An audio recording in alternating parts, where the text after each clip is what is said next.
Cocaine in my nose, got rose in my cup though. Started climbing my OG, got me locked in on cup though. Cocaine in my nose, got rose in my cup though. Started climbing my OG, got me locked in on cup though.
cup though.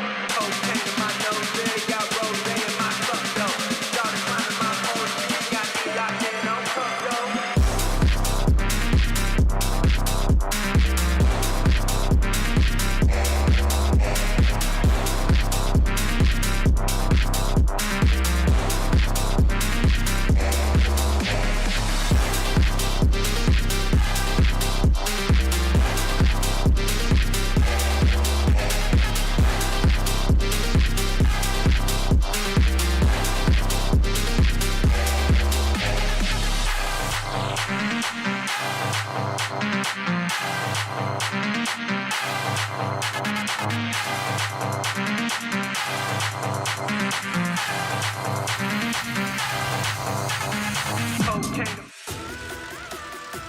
Good evening, everybody. Welcome back to PSGL. George Morgan here and Jack Pinnett. All the lights are currently lit here on track. And it is go, go, go! Contact through the Mercedes teammate. Donoso with a crafty manoeuvre up the inside. Masterclass from the Chilean. Crucial championship points on offer here. Do not count out Danny Berezne. Longe has done the job. This is for the win between these two. Freddie Rasmussen wins the United States Grand Prix. Alfie Butcher wins for the first time ever. Lucas Blakely takes the championship. It's Barry Borman. Jarno Opmeer is your champion.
Good evening, everyone, and welcome back to PSGL for round 3 of the E-Series Season 4 Championship, where today we head to the Principality, we head to the Monaco Grand Prix circuit, which will certainly be a test of, I think, patience and also skill around what could be regarded as one of the most difficult tracks on the Formula One calendar because of, well, how close the walls are to you constantly around the circuit. And tonight, joining myself, Nathan Richards, in the commentary box will be Max Ring, because unfortunately JGM has had to go off for jury service. So we've pulled Max in for tonight to probably be able to view one of the most interesting races we've had in E-Series for a long time.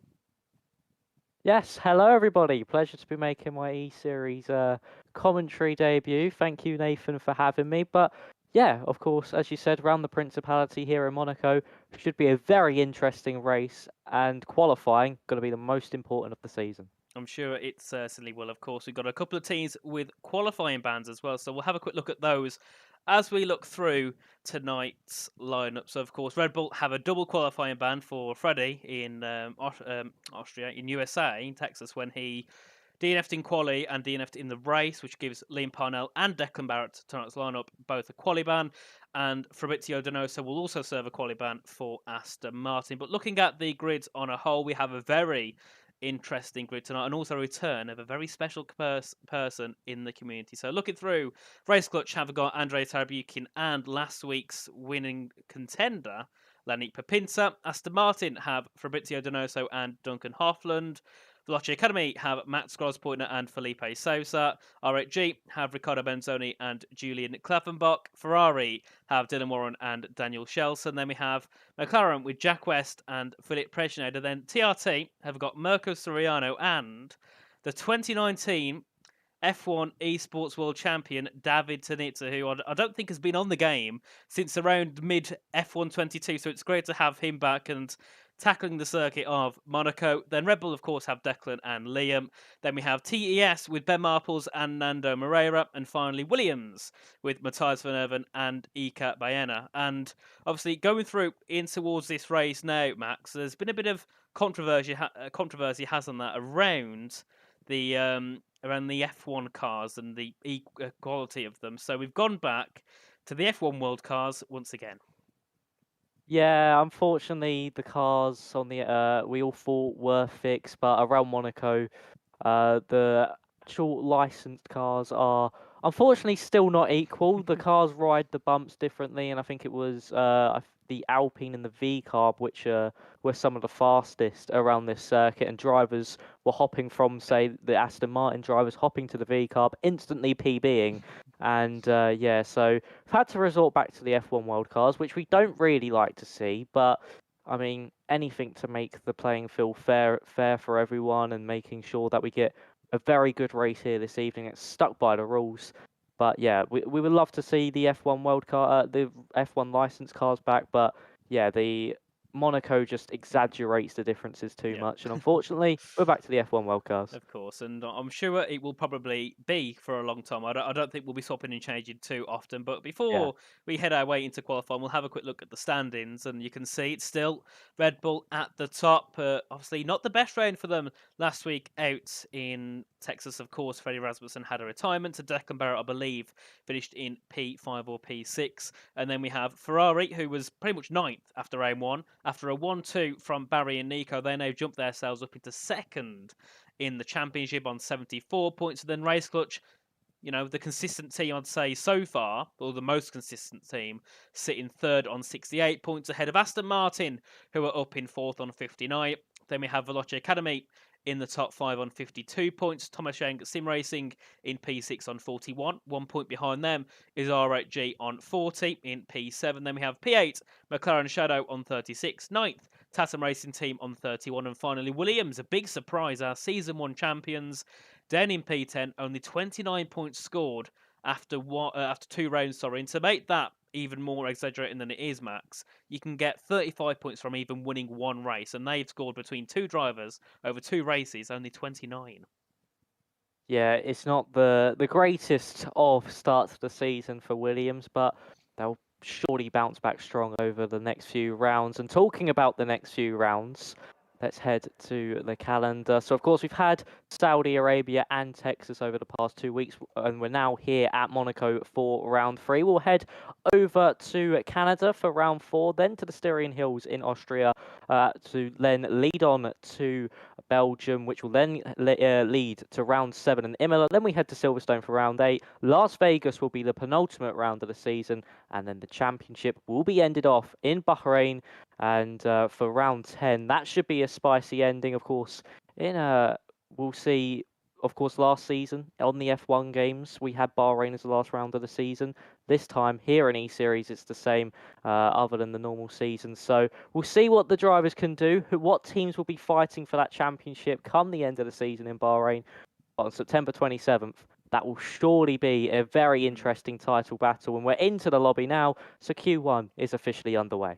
We can just see, a couple of cars heading out onto circuit, and of course Red Bull straight getting their quali bands out of the way, as we can just get everything up on the screen. There we are. We can see David Taditsa on track at the moment, heading down towards turn 5 and 6, and of course down towards the Grand Hotel hairpin. And of course Ghosting is also still enabled due to the unfortunate, very powerful slipstream, which apparently has been nerfed slightly, but of course, to keep it as an equal playing field, we'll still have Ghosting on in qualifying just for now. And looking in the chat there, and Christian is saying, I want to shout out, hello Christian, and also I see a message from Joseph about a compilation. No, we won't get a compilation of that, Joseph, but I'm sure we'll see a compilation of Leicester's losing streak this season in the Premier League. So, there you are. As we can now see, of course, David on a set of the softs, and I think many other people on a set of the intermediates. So there we are. Tanitsa trying something a bit different. Like I say before, it could also be the fact he's overconfident and just wants to get a lap done out the way and be at the top of the timing straight away. Or he's a little bit less confident and wants to get more runs on the soft tyre. I mean, yeah, it could just be the fact he wants more runs on those softs after being away from the game for quite some time. And actually, no, he's coming into the pit lane. So just a little insulation that there for David Tanitsa. So we'll see if he does go back out on those tyres once again, maybe just getting a heat cycle through them. Because, of course, to get their tyres into the right window, you have to do quite a rough and rigged outlap for the drivers to get those softs up into working temperatures. Ben Marples is on a lap heading into the Grand Hotel Hairpin, now heading into Lower Mirabeau, which will then lead him down into Portier. Of course, on the intermediates, these drivers, of course, coming out for these first runs just to make sure their setups are okay and just to test the track conditions at this moment in time. Heading into the Nouvelle Chicane, down to third gear, flick it over the curbs, and that is Ben Marples invalidating his intermediate lap time. So knows now not to cut that corner too much. Of course, very tricky to do the Nouvelle Chicane right. Easy to just go a little bit too deep and cut that chicane. Now heading into the Rascas, which will then lead him up into Anthony Nose, but will come into the pit lane, and that's Ben Marples off those intermediates. But yeah, Q1 a little bit slow at the beginning of it, so we'll build on later on as Andrei Terabukin goes up to the top of the times. The only driver to set a lap, a 12.5. Of course, and sorry for the little technical issues there, guys. I've got it all sorted out now. Just had to tab out and change a couple of things in OBS, but we can now see the cars back on track in full fashion. Of course, Philip Presnader heading out at the moment, part of the McLaren team, of course, part of Alpine in the F123 Sim Racing Championship. Of course, moving over now to McLaren, as we can see Daniel Shelson for Ferrari up to the top there with a 112.089. We also have Ika Baena as well on circuit in the Williams car. He's just heading his way under the tunnel now in towards the Nouvelle Chicane. And then as well, we've got Nando Moreira on a set of the soft tyres. So he will be the first to set a respectable lap on the circuit. Of course, everyone else on the intermediates, you're roughly around 2 or 3 seconds off. So I'm sure we'll be able to see roughly how the pace will be looking in Q1 once Nando sets his lap on a set of the soft tyres. Of course, part of the TES team. Yeah, let's see what Moreira will do. Of course, the only driver to be out on those softs at this moment in time, and probably will be for maybe another few minutes in this session. So as he's heading into the second part of the swimming pool chicaning, heading up into the Rascas, we'll see if he's going to actually go for a lap, unlike what David Tanitsa did. And yes, he is. He's going to go for our first push lap of the session on those soft compounder tyres. So heading into Sandevot, braking just before that zebra crossing, down to fourth gear, taps that wall on the outside, makes luckily for him, doesn't pick up any front wing damage. Now heading into the top of the hill, Casino Square, down to fourth gear, keep the car planted as best as possible over the bumps. She now head down into Mirabeau, down to third gear, locks the rears under braking slightly, manages to get the car rotated in, then drifting it through the Grand Hotel hairpin into lower Mirabeau, clip that inside curb, run it out to the wall, which he gently grazes there, as you then through Portier, back on the power, through the tunnel, which will then lead you down into the Nouvelle Chicane. The sun blasting your face as you then enter the brakes downhill. Make sure you don't lock that inside front. And very nicely done there from Moreira to then get in to back down to fifth gear, keep the car going again, tapping the wall. He's tapped the wall, that's now a third time in this lap, so very committed so far here is Moreira as he now enters into the Rascas, now in to Anthony Nose, DRS open, and what will this be for Moreira? This is the first timed lap we'll see, so 1 minute 7.467, not too bad there, but expecting that to be beaten as the track rubbers in and the session continues. Of course, a very nice start to qualifying for the TES team and Nando Moreira. And of course, Ben Marples accompanies him tonight. There's been lots of talks about Ben being very quick around Monaco. A lot of people have been bigging him up recently. So we'll see what Ben can do once he gets onto track on a set of the softs. As we can see, Fabrizio Donoso make his retirement, of course, serving the only qualifying ban that Aston Martin have for tonight, along with the 2 qualifying bans for the Red Bull team. So all those below Fabrizio, I've got to hope they can set a lap time. Otherwise, he might end up going into Q2. But I'm sure they will all set a respectable lap time. As we can see, yet again, David Tanitsa going back out on track. This time, hopefully going to be setting a lap on a set of the softs, obviously. Went out quite early. I'm not sure if it was maybe to try and like scrub the tyres or something. I'm sure they know behind the scenes of why they was going out for that outlap and then going back in. But I'm sure this time he will settle up on a set of the soft tyres. Of course, his teammate for tonight will be Mirko Soriano, a driver that's been in the contention for the F2 Championship twice, and unfortunately, in the last round has lost it both times. So we'll see if he can try and bring TRT maybe to a championship here in E-Series, but they're a little bit further down than they would like in P9 on 31 points. But we'll see what Tanitsa and Soriano can do. I believe, two Italians in the lineup, and I'm sure they will easily be fighting for that top 10, both of them. Oh yeah, 100%. They certainly will. So Tanitsa, yes, this time around it was a bit more of a more aggressive outlap there for your 2019 F1 Esports World Champion. Heading into Sandavot now, nicely done, not tapping that outside wall that we saw Moreira do on the last lap. Now heading up into Casino Square, down to 4th gear, then back on the power, slowly flick it in to turn 4, then down the hill into Mirabeau, down to 2nd gear, slowly back on the power. Not as quick as you see Moreira attack this middle sector, not doing the drift either.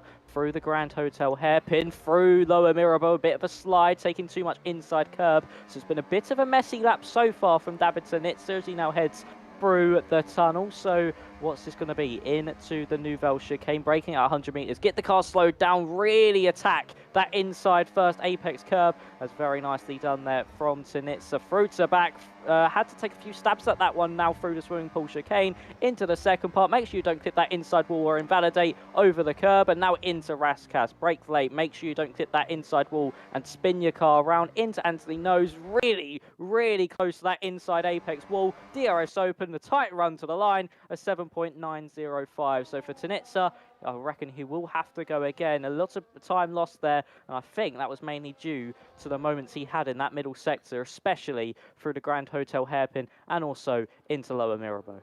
Certainly. Many improvements needed here for David Tanitsa, but I'm sure once he goes back into the pits, he can see what he needs to do differently and go out and show what he can do on circuit. We're on board here with Ben Marples, a 49.7, I believe, in the first and second sector split. Lots of collisions with the wall here for Ben, so hopefully he gets no damage on his car as he heads his way through the final corner. Anthony Nose up towards the line. What will it be for Ben Marples as he heads to the top there with a 107.160. A very nice lap indeed for Ben and for the TES team. We'll pop the track map on so we can see who is on lap times. I'm just trying to find someone who's on a valid lap here.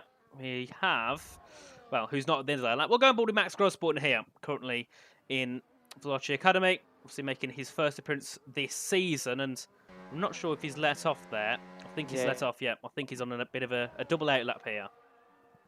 Yeah, backed out at that one has Max. So next driver to be threatening to come to the line on a valid lap will be Julian Kleffenbach. Now heading down that main straight. Can he snatch that top of the timesheet away from Ben Marples? No, he cannot. Only 11.9. Actually backed out at that one as well and is going again this time around. So many drivers making the mistakes on their first attempts at a push lap. Felipe Salsa now heading through into the Raskas, down to 2nd gear, back on that power, easy to drop the rear. Now through Anthony Nose, back on the power as quickly as possible, as that was Mirko going up into 3rd place. Felipe demotes him down to 4th, and he's into the 1 minute 7.491s. Very good opening that there for the Veloce Academy driver, as Riccardo Benzoni now up into 2nd place. 1 minute 7.349, still 2 tenths behind Ben Marples. So as it currently stands, Ben's lap time holding on very, very strongly here, Nathan. Of course, a very good lap indeed as Duncan Hoffland goes up into 2nd place and still a 10th behind us. Lenny Papinta goes to the top there for Race Clutch with a 107.09 for a brilliant lap there indeed from the Race Clutch driver, as I believe that was Philip Preschnader there going up into 4th place for the McLaren team. Of course, his teammate Jack West in P6, as that will be Julian Klapperbach to the top there with a 107.055. On board here with Dylan Warren having a bit of a drift into the Grand Hotel hairpin and carries it through nicely. Speaking to Dylan earlier on, definitely not too optimistic about tonight, but I'm sure he will easily be able to fight for the top 10 or at least fight for a top 5 in tonight's E-Series race as he heads his way down towards the Nouvelle chicane. hop in the curb, try not to invalidate the lap as you head through there, and then back on the power up. In towards to back at the left-hander, just throw the car in, and then get instantly back on the power up as you hop your way down in towards the swimming pool chicane, and you can see lots of instability here in the car for Dylan as he heads in towards the Raskas and then in towards the final corner at Anthony Nose, and we'll see what can Dylan Warren achieve on his first lap for the Ferrari, seeing his teammate in 11th, and Dylan goes up into 12th there, matching the time of his teammate Daniel Shelson on a 107.530, but surely there, that is definitely not that safe for the Ferrari team. Of course, with 3 quali bans, only 2 people go out, but still, you're at risk there, aren't you? Yeah, really at risk are the two Ferrari drivers. Can't separate them at all on the timesheets either. But I would say at the moment, the likes of Kleffenbach, Pepinter, Marples and Hoffland could certainly be safe. Kleffenbach thinks he is. He has retired from the session. I think that is quite a smart choice there. Don't have to go out again and waste a set of the softs that you could use for Q2 or Q3 and just sit in the pit lane. Ben Marples also electing to retire from the session. 5 minutes left on the clock in this Q1 session. Of course, 2 drivers will go out thanks to Fabrizio Donoso's, Liam Parnell and Declan Barrett's qualifying bans. So at the minute, in that drop spot is Matthias van Erven and also Max Grospointer. So we'll see if they can find the time they need to promote themselves into that top 15. Currently, David Tanitsa on the cusp. Ike Benea is coming into the pit lane, but Tanitsa will be the first driver to try and get himself away from that elimination zone. And now heading into Anthony Nose, what can he do here? Can he promote himself at the very least up into that top 10? As we watch David Tanitsa on his lap now, needs an improvement of ideally around a second if he would like to keep himself safe in the Q1 session and going through in towards Q2 as he heads his way up Beau Rivage, now in towards Massenet at turn number 3, brings the car into the left-hander, just wants to coast through and just carry as much speed as possible now as he heads down towards Mirabeau. Late on the brakes, goes purple in the first sector there, improving by 73 thousandths of a second into the hairpin, looking to try and drift the car, but didn't succeed that much as he heads his way through in towards Portier now at the right-hander at turn number 9. Yet again, just wanted to carry all the speed through the corner as much as you can as you head through the tunnel, down towards the Nouvelle chicane very shortly, braking just after the 100-metre board, get the car turned in, a bit of a correction on the steering on entry, and then gets back on the power nice and early on the exit as he heads into the back at the left-hander, yet again getting on the power nicely, up by 2.5 tenths of a second. That's through the first and middle sector, taps the wall, bit of a slide as he headed through the swimming pool chicane. We'll see if that costed him that much in the final sector as he heads out to the final corner, up towards the line. What will it be for Tanitsa? Up to improves, but that's still 15th here. I don't think Tanitsa will make it out to Q1 here, Max. No, certainly not. With the way Tanitsa is at the minute, still a 10th off the closest driver in front, and that's Benea, who's on a 7.679. So Tanitsa really struggling. I think where he loses most of his time is in the Grand Hotel hairpin. He just can't seem to get that rear end to slide out and get that drift going for him. So really unfortunate there for him. Matthias van Erven with a big slide heading through the Raskas. Mate, could we see him demote David Tanitsa into that bottom 5? Van Erven to the line. No! 3/10 slower than David Tanitsa. So Van Erven on the cusp here of getting eliminated for the Williams outfit. That could be a big shock here in qualifying. And Max Grospointer also not improving. He's aborted that one. Luckily, it's time to go again. And we'll have the fuel as well. But still, Van Erven with a very, very disappointing lap there. And David Tanitsa still alive here in this session. Certainly, but with watching K-Max has been driving throughout the session, he doesn't look that comfortable at all in that black and blue car. Of course, racing for Veloce Academy. Has had lots of struggles, lots of drifts, overdrifted in the car, not carrying enough speed.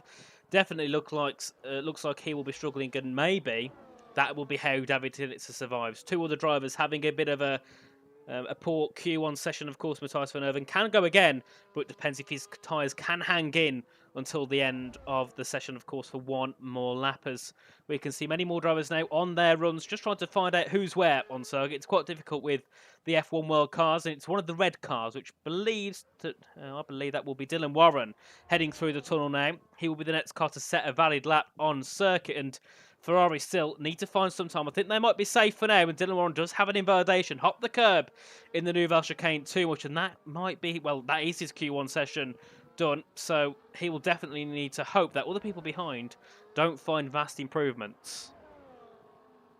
Yes, he certainly will. Van Irvin is on a lap time, and I don't think at the moment it's looking like Dylan Warren will be eliminated. Maybe even David Sanitza, a big slide through the Grand Hotel hairpin there for Van Irvin. Max Grosspointer is a bit further around, actually heading through to back. Banea up into 5th place. That's a strong lap time from him. Shelton up into 8th as well. Those drivers surely going to be safe.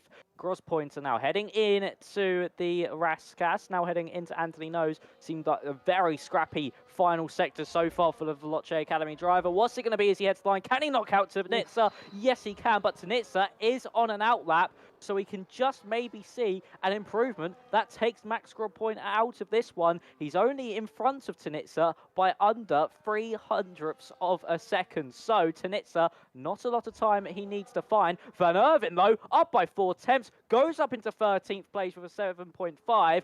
That makes this task so much more difficult for Tanitsa, as he now needs to find at least 2.5 tenths of a second. He's about to get... Oh, he's actually missed the line. So Tanitsa and Grosspointer both out here in this qualifying session. Not the return that David Tanitsa would have wanted there on getting eliminated in Q1. Yep, certainly. And being at the bottom of the barrel there, a 107.780, as we can see most people, I believe, heading back into the pit lane as they know that Q1 is over. And unfortunately, we will lose one of the Veloce Academies and one of the TRT drivers from Tatum Racing Team, of course, that being the 2019 champion of the world, David Tanitsa. Definitely a big shame for him. But of course, he's been away, a bit of a while on F1. I believe he's been over on the ACC side of things. So to come back to F1 24, you need quite a lot of adjusting. Even as someone like me who isn't that good, even I can't adjust to the game well. So someone who's really good, I'm sure they will definitely struggle. As Max there into the wall on his way in towards a pit lane. So definitely a poor session from the Veloce Academy driver.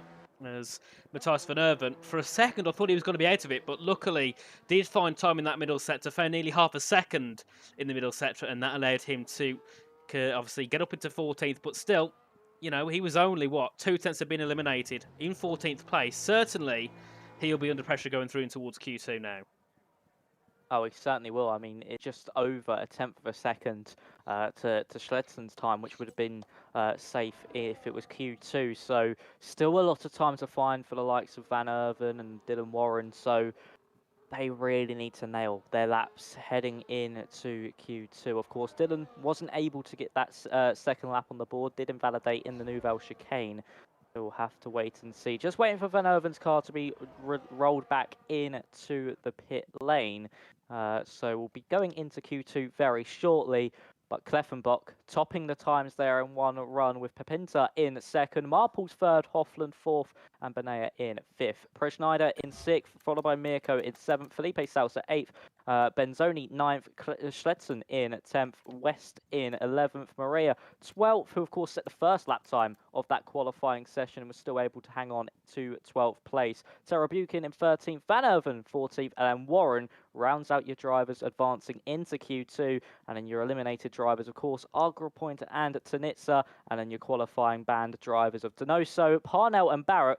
They will have a lot of work on their hands, especially with not being able to even get a lap due to those qualifying bans. So they'll be going into this session somewhat blind with the way the track is. Of course, and just talking quickly about Red Bull, of course, having that double qualifying ban starting, I think they'll be 18th and 19th going in towards the race. A big shame for them because they're leading the championship, but by only, I think, 11 points to Ferrari. And then there's another, I think, 20 points back to Race Clutch. So realistically, they're at a big risk here of possibly dropping down to third in the standings. So they've really got to figure something out in this race. What can they do to try and attack the competition? They're together, 18th and 19th or 19th to 20th. So they can work together. And you'll start to think maybe, will one of them pit early to try and help distract other drivers? And they pit, and, all these different possibilities of what they can do in a race just to try and distract the opposition and get themselves up into some higher positions. Of course, points are awarded for every position. I think it's 35 for first and 1 point for 20th. But as a championship leader, scoring 3 points in total is the last thing you want. So Red Bull have really got to try something different in the race, and maybe it could be a strategic masterclass. But being as they're at the bottom of the field, they can risk something which could also turn in towards a strategy disaster class, as we can see. A few cars now heading out onto circuit. Ben Marple's been the first one on track, part of the TES team, of course, along with Nando Moreira, sitting sixth in the standings, the highest they've ever been in E-Series over the past 3 seasons. So certainly they'll be looking to score some brilliant points going through in towards the race here at Monaco. Of course, there's lots of qualifying, there's lots of pressure being put on you in the qualifying sessions, but you've got 35 laps racing around this circuit. You've also got to adapt to that because, don't forget, most drivers will be on a set of the hards at one point. So you're going to be taking maybe 15, 20, 30 lap old hards around a circuit, which is very close to walls. So you've also got to make sure you're quick in those tricky conditions as well. Yeah, you certainly do. Qualifying, of course, is a huge benefit around Monaco if you're able to hook up a lap and get to the top of the times and you're able to maybe just park the bus, but still, you need to be clean, you need to be quick around here and make sure you keep it out of the walls. And being on those hards, very easy to get oversteer or just understeer slightly and hit the wall. But Ben Marples now is going to be heading into Mirabeau and exiting into the Grand Hotel Hairpin. You see just the slide he's getting through there and then into Lower Mirabeau. It's going to be a tricky race ahead for the drivers. And of course, as you were saying about Red Bull, I wouldn't be surprised if we see one of them box early or maybe even both of them try to get that undercut. But the big risk, of course, around Monaco is that chance of a safety car. So that strategy could unravel from them within the early laps of this race. Ben Marples, though, heading through to back now, hits the outside wall there, showing how much of a commitment he was showing through to back, through the swimming pool chicane, once again hitting the wall on a corner exit, through Raskas. You then enter Antonios. Make sure you don't clip that inside wall. DRS open for Ben Marples. This will be the benchmark here in Q2. Ben to the line, a 1 minute 7.152. Of course, the track is going to be constantly getting quicker, but that is a very solid lap time there from Ben, following on from what he did in Q1 with a very strong 1 minute 7. Definitely, as we can see, Duncan Hoffland there go back up into second place ahead of Daniel Shelson, Matthias Van Erven, Mirko Soriano and Dylan Warren. And then Nando Moreira pops himself in just behind Dylan. And then we have Philip Preschner go up into P5. And we'll see here what can Felipe Sousa do for Veloce Academy. He goes into 8th position. And then we do have Andrei Tarabukin, who I don't think is on a lap at the moment. He did a 19.0 in the first sector, so he's about a second off in the first sector alone. But obviously, now it puts the drivers such as Ikebana, Nando Moreira, all under pressure now with those 0.7s. And obviously, you still got the likes of Benzoni, Papinta, Klafferbach, and West to set their times, who were also very quick. So you have, I'll probably say, maybe Matthias Down, all under lots of pressure going through in towards the next part of qualifying. To, of course, 11 minutes to go, you can probably have 2 or maybe even 3 runs if you need them. But certainly, you don't really want to be in such a pressurising situation only after 1 lap, whereas Ben Marples, Duncan Hoffland, Daniel Shelson, they can sit back a little bit more, go out towards the end, knowing that the pressure isn't fully on them. Yeah, they certainly can, and I mean, that top 3 have a 2/10 gap to Matthias Van Erven behind, so they do have that time in hand. And for Ben Marples, I think he is going to be quite safe in this session, depends how quickly that track ramps up. But for everyone who's not set a lap time, as you were saying, even for the likes of Papinta and Kleffenblock, it's very risky, especially around a track like Monaco and into that Nouvelle chicane and the mistakes you can make. It's risky leaving it to maybe 1 lap, or if they do go out now, it will still give them time for 2 runs. But if they do want that 1 lap push at the end, it is very, very risky because they can easily invalidate, and that will be them starting as low as 15th place. But that's someone coming out now onto the circuit. I can see them just trundling down the pit lane. That will be Ben Marples, actually, going out again. So not happy with the lap he's set, not thinking he's safe. That's actually quite surprising there from the Thomas Eng sim driver. So Ben, going out for another run, maybe going to try dip himself into the 0.0s or even to the 6.9s. Well, we'll see what he can do, but he's been promising in practice. He's, obviously overall on this game, just been a very quick driver, been very consistent, of course, having the promotion from F3 as championship leader into F2. So, it's all on the rise here for Ben. I know that he was also quite coming on, I think it was the F122 game, had a break on F123 due to, I think it was his university studies. So he's came back, got a bit of a break, and now just trying to put all the effort in, all the grinding in to try and get himself up to the top here on the F124 game, of course, here at PSGL. As many other cars now on circuit, everyone bar Matthias, Nando, and Ika, but I'm sure they will all head out very shortly. You can see that Ika Bayana now go and get onto track, and also Matthias Van Erven. So, yet again, we have another round of everyone just trying to get the best laps in as possible. I think now everyone will surely be on a set of the new tyres. Obviously, those in the 0.7s probably running an old set of tyres. Now, I presume they'll be on a brand new set, and this is where we really get to see who's got the pace here in Q2. Yeah, it really is. Ben Marples, of course, the first driver to be setting a lap time here on these second runs, heading in to Massenet now, and then you're going to flick it into the right hand and staying in fourth gear. Missed that bump on the outside. He's up by half a tenth in that first sector, so not too bad so far. Sliding the car through the Grand Hotel hairpin and into Lower Mirabeau. Make sure you take a lovely amount of that inside curb and then through Portier. Just don't clip that apex curb and then run it all the way out wide. Now heading through the tunnel. Make sure you don't go too low through the right hand or the car will bottom out. And now heading into the Nouvelle chicane. Make sure you take an ample amount of that first piece of curbing. Now into the back, we saw him hit the wall here last time. What's it going to be in the middle sector? Nearly, just over 2 tenths found in that middle part of the lap. So we'll see him at the moment dip into the 1:06. It's a bit deep into Rascash, just a little bit wide from that apex. Going to cost him a few hundredths of a second. DRS open now for Ben Marples. Can we see the first driver into the 6s? Yes, we can. An extra 2 tenths found in that final sector. Very committed once again from Ben Marples. A 6.7. What can the rest of the field do to respond in this Q2 session? As that was someone coming up to the line. I think it was someone just finishing off their outlap. As what can Pepinta do as he's heading into Anthony Nose now and down the main straight? Of course, a 0.7 for Ben Marples. What will it be for Pepinta? A 0.7 as well. Goes to the top there with a 106.706 as we have Andrei Tabukin as well heading up towards the line, as well as Mirko Soriano goes up into third. Andrei Tabukin goes up into fourth place there in the race clutch cart. Just trying to find who else is on a run. We got Matthias Van Erven heading in towards the final sector now, in towards Anthony Nose. We'll see what he can do as he hits the wall and he's out. Matthias Van Erven's out of the session, hits the wall on the inside of the final corner, and that will be his qualifying session done. And looks like maybe he will certainly be out of the session, as we can see more cars go through as well. Well, a big surprise. We don't normally see many people crashing qualifying, but it's Monaco. It's a different beast, and Matthias Van Erven being the first one to, unfortunately, end his qualifying session. That's going to be Jack West as well. As I say, he was the only one. Jack West hits the wall into turn 4, and well, 2 cars looking to be out of qualifying here. Oh, wow. Matthias Van Erven and Jack West within the span of, 30 seconds, both taking themselves out of this qualifying session. As you said, very easy to do. And for Matthias Van Erven, it is a very easy mistake heading in to Anthony Nose to clip that inside wall and take off your front wheel. Dylan Warren is on a lap at the minute in 9th place. Actually, no, I think he's just backed out of this one. I don't know as he's heading into this middle end of this middle sector. Is he going to be up or down? He's actually up on his lap, so he's pushing on here.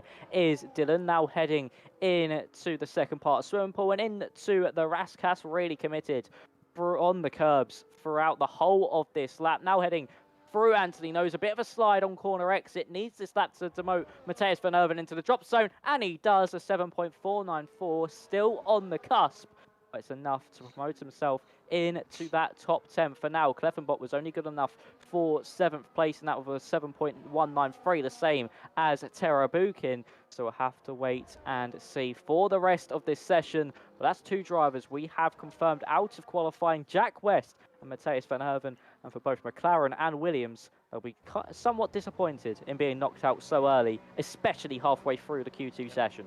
And Williams definitely the one that will be the most angry, because they are 10th in the standings. So being now out in Q2, starting probably going to be 14th, around Monaco, it's really going to be detrimental yet again for their points tally in the Series Championship. As Ben Marples thinks he's safe on that 106.7, and I think he certainly will. But I've got to say, one driver who's been on his back the whole way is Lenny Pepinta.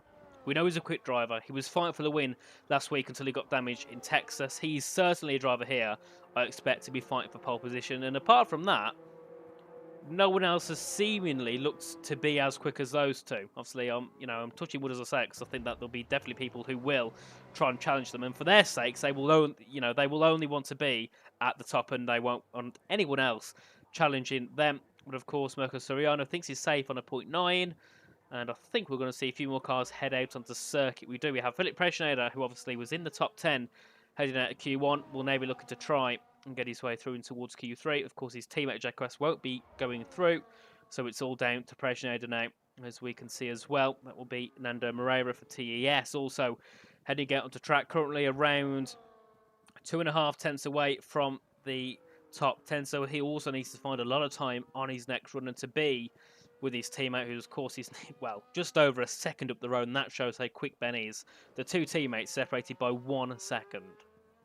Yeah, Ben really has been firing on all cylinders in this qualifying so far. Same with Pepinta as well. And for Pepinta, this could be a really big qualifying session and overall evening for Race Clutch. Of course, with both of the Red Bulls at the back of the field, and also with the Ferraris not really setting quick lap times to really rival either of the Race Clutch drivers so far.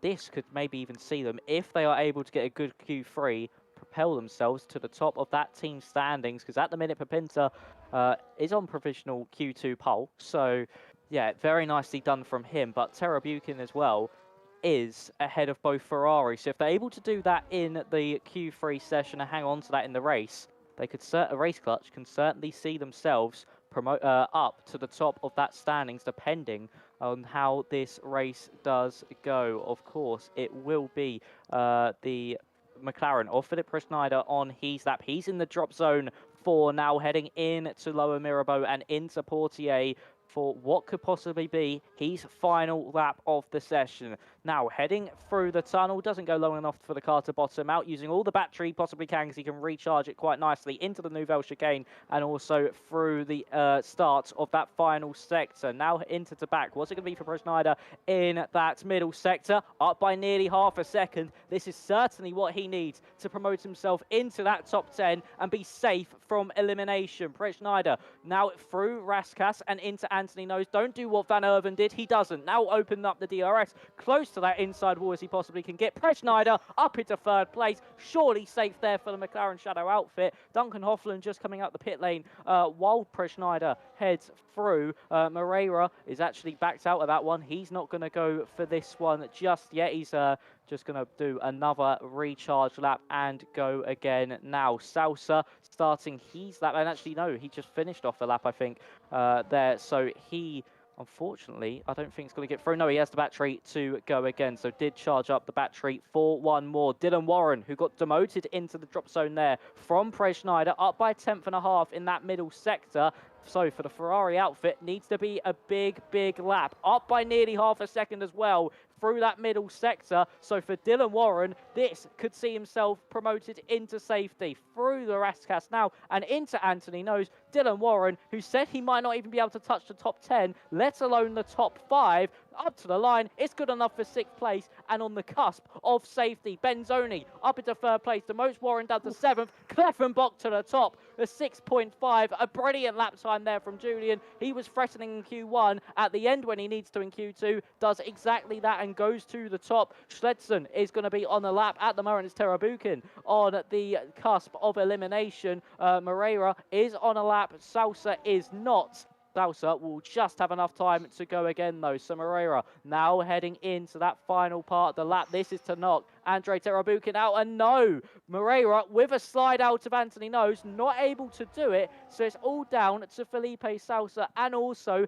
Daniel Shelton. Can he knock Terabukin out as well? Of course, Buchan is driving for Race Clutch, which at the moment are a championship rival to Ferrari. So for Shelton, now heading through the Nouvelle chicane, taking all the inside curb he possibly can and into the back now. Sticks it in 5th gear, touched the outside wall on the outside there, nearly 2 temps up. This will just be enough to get into that top 10. So for Shelton, as he now enters into Raskas, a really tight and aggressive line into there. Now in to Anthony Nose, out of the corner. Can he not Terabukin out to the line? Yes, he can. Just scrapes into that top 10, but we still have to look out for Silsa behind. What is Felipe going to do for Lotte Academy? He's up by 2 temps in that middle sector, but it won't be enough as it stands. Needs an absolutely monstrous Max Verstappen 2023-esque final sector here to even see himself into that top 10. DRS open now for Felipe as he drives to the line. Will it be Veloce Academy knocking out the Ferrari? No, it will not.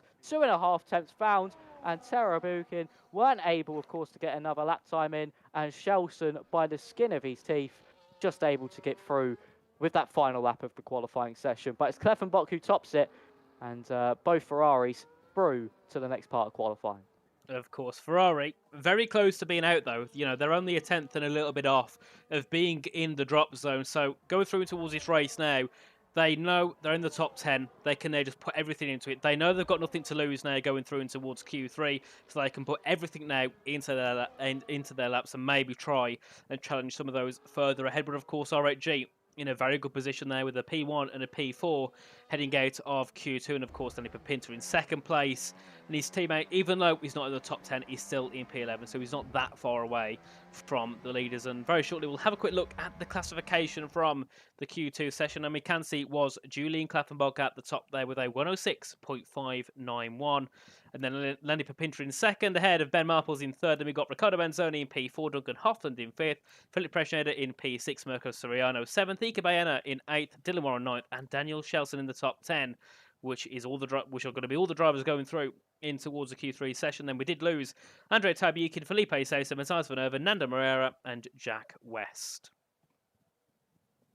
Yeah, very interesting qualifying session there. Of course, Van Erven and Jack West not able to set final laps on the board due to that, due to the collisions they had with the wall earlier on in the session. So now we're into crunch time. That top 10 will now be decided here in Q3, and this is where the drivers who have been at the top of the times, it all counts now. So for the likes of Kleffenbach, Kleffenbach, Marples, and Pepinter, this is where you really need to get the laps you've been doing so far with the no pressure runs into Q1 and Q2 and bring out an absolute mega one in this final part of qualifying. Of course, 11 minutes on the board. I wouldn't be surprised if we see at least 7 or 8 drivers use used tyres in this opening part of Q3. Save that fresh set for the final part of qualifying, and we'll have to wait and see. But the first driver, it seems to be out on the circuit,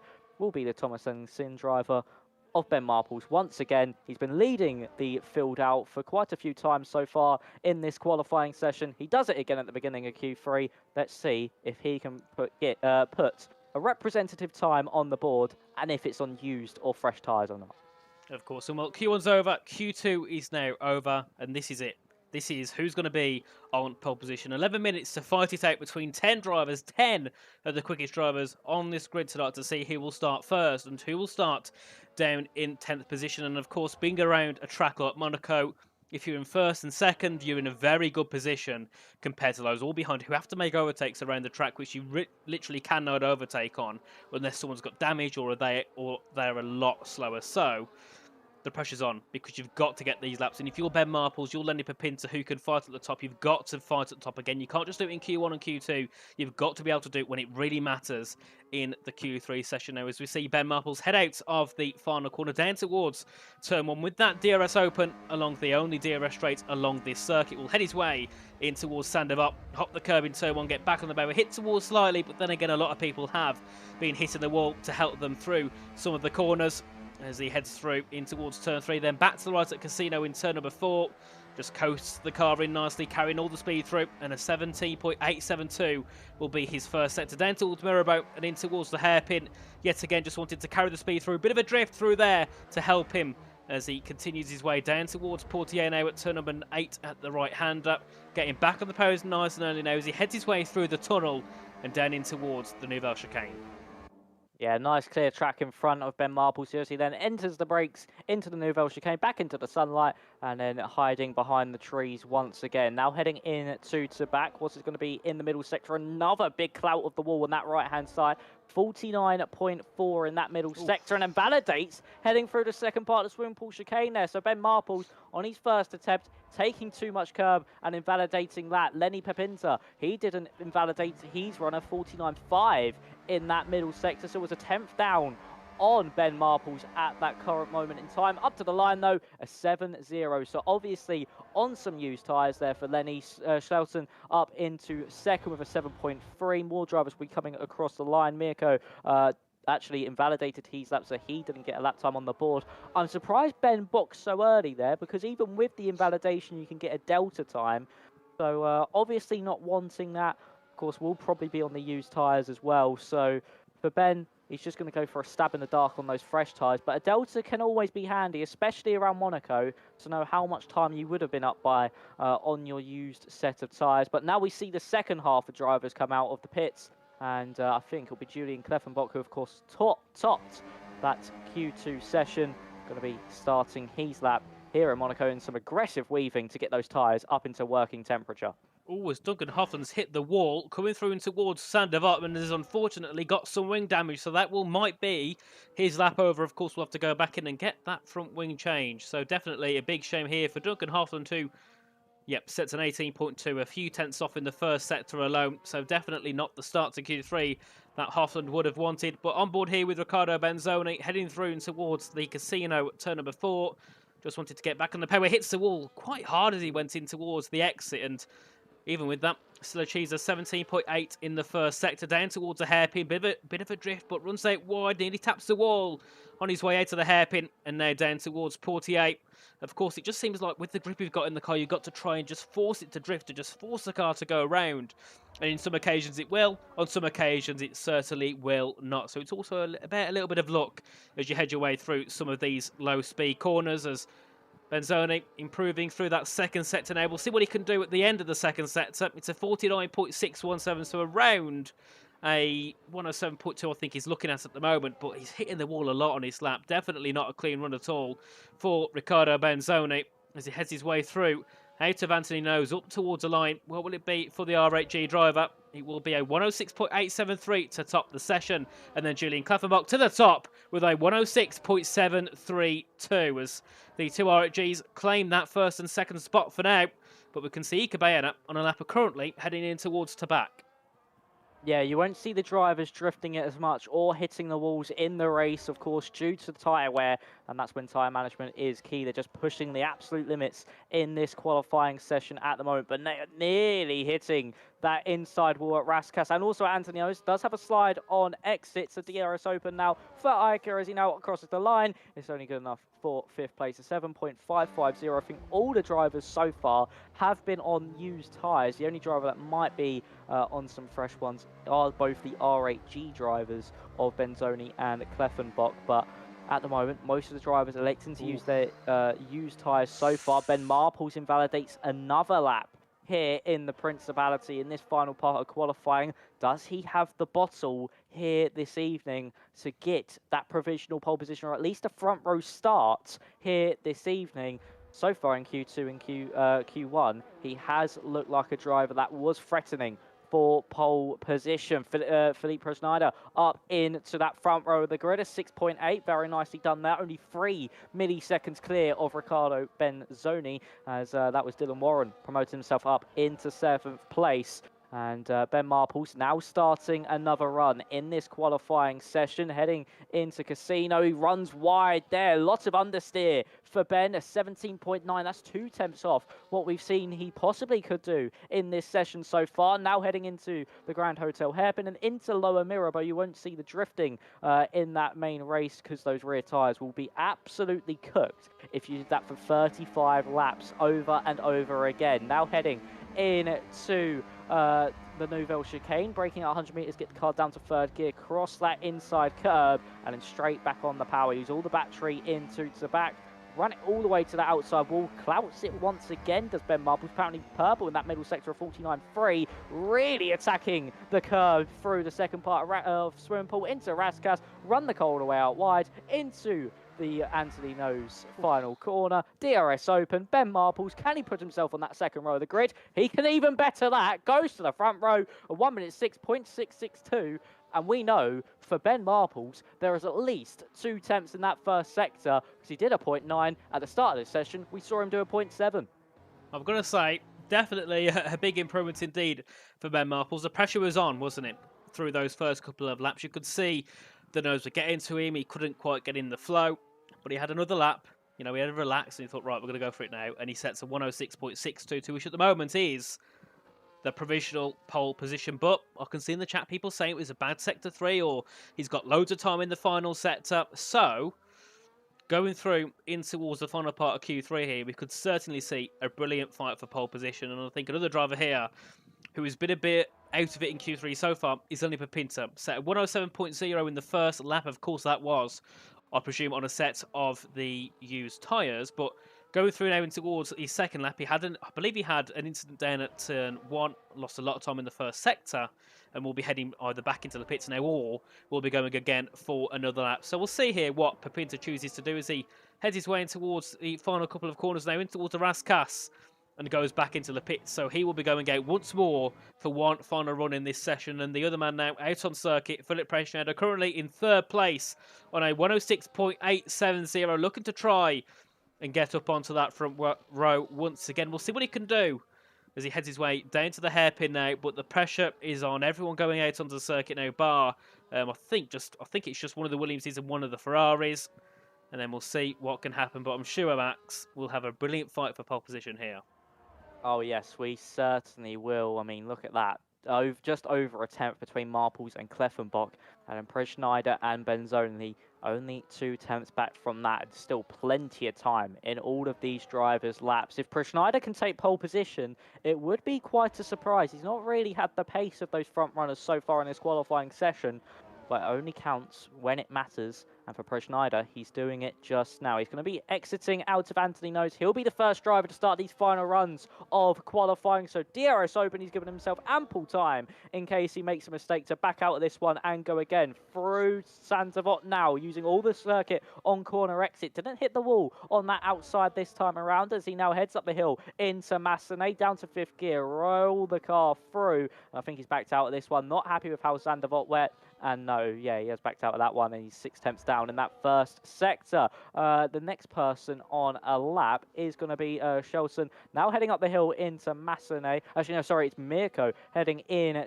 to Mirabeau now. 17.8 in that first sector, so a 10th up on what we saw Ben Marples do. So currently tracking for pole position. A bit of a scruffy Grand Hotel hairpin as he now enters into Portier, out of 3rd gear, then drive, use all the battery you possibly can, down through the tunnel and down the hill into the Nouvelle chicane. You ought to get off it just about now, hit the brakes at 100 metres, down to 3rd gear, and then straight back on the power, up to 4th, climb up the gears, into to back.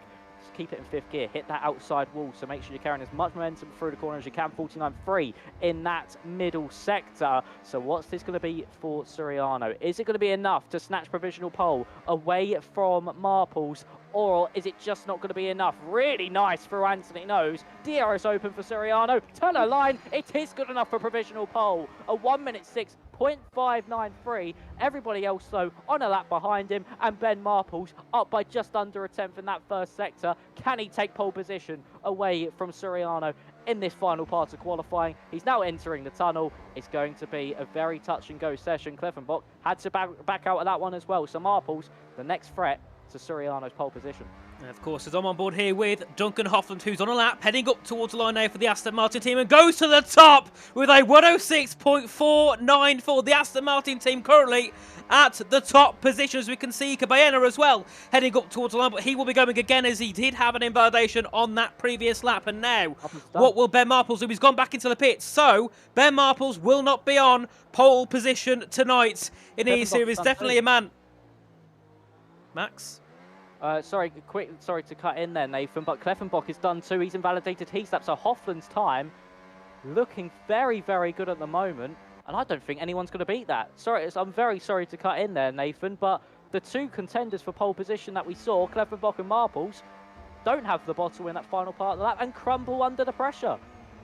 Well, we have Shelton here up by 4/10 in the first and second sector, but we'll need a lot more than that if he wants to try and contend for pole position as he heads his way in towards the final corner. Lenny Papinta will be starting no higher than P7. Ricardo Benzoni goes up into 4th, and it will be Daniel Shelton up onto the front row with a .562. What about Dylan Warren? Can he try and take the top spot?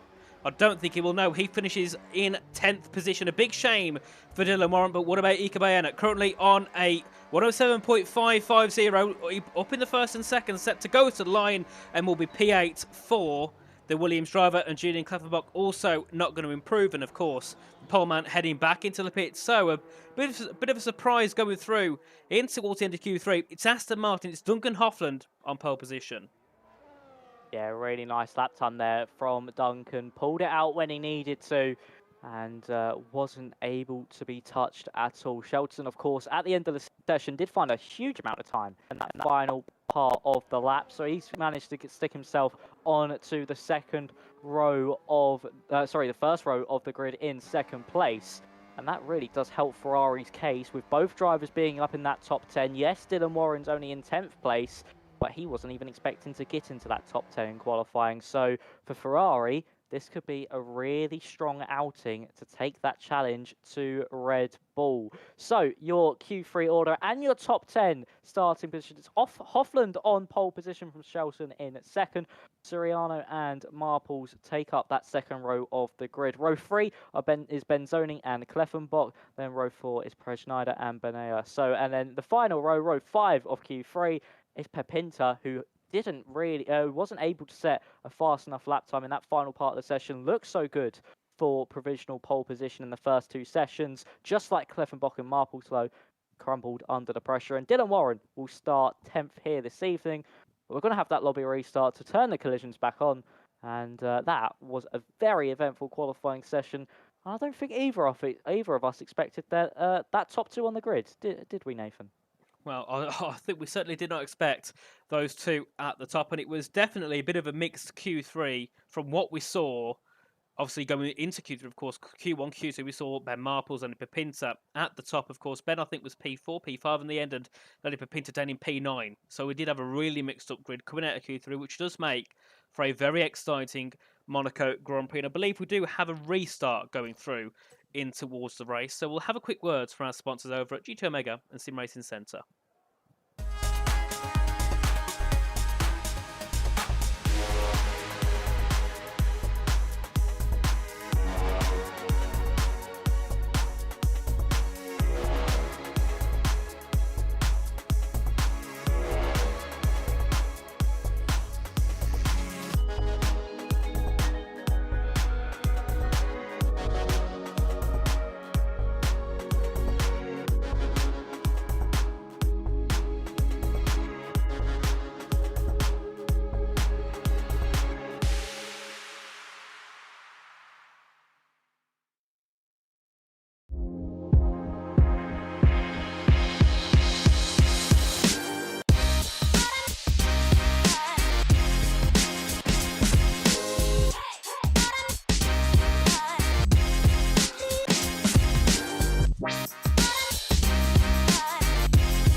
Right, and we are back. Welcome back, everybody, after our quick ad break, and we're just going to head back in towards the lobby. I'm still a little bit confused of whether we're staying in the lobby or if we're not, so I'm just going to head back into the lobby, and we'll see what happens once we get back in. If anyone does know whether we are staying in or leaving and making a new one, that would be well appreciated if you could let me know in the chat, as I can see there. Brendan Link says, thanks for the gift sub. So it seems someone gifted a subscription in on the Twitch chat, which I can't see, unfortunately, through Restream. I can only see, I can't see anyone gifting subscriptions. I can only see the chat. So thank you to Tassel for the gifted sub to Brendan Lee. And I think we will be going. I think we are staying in because we've still got many people looking to load back in. I'm not quite sure. The It brilliance of a game. Yes, it does look like we are staying in the lobby thanks to Van Erven joining back. So that does mean we do. Well, we will stay in the same lobby, and we do have this lobby restart a lot quicker than it would be getting everyone into the session, then doing the grid, where we're all still in the lobby, and we can just then sort out the grid straight away. So yeah, it's going to be an interesting race. It's mainly going to be decided, I feel like, here on strategy. I think unless we get some mixed conditions or something, it could spice things up. But strategy is going to play a huge, huge part on this one.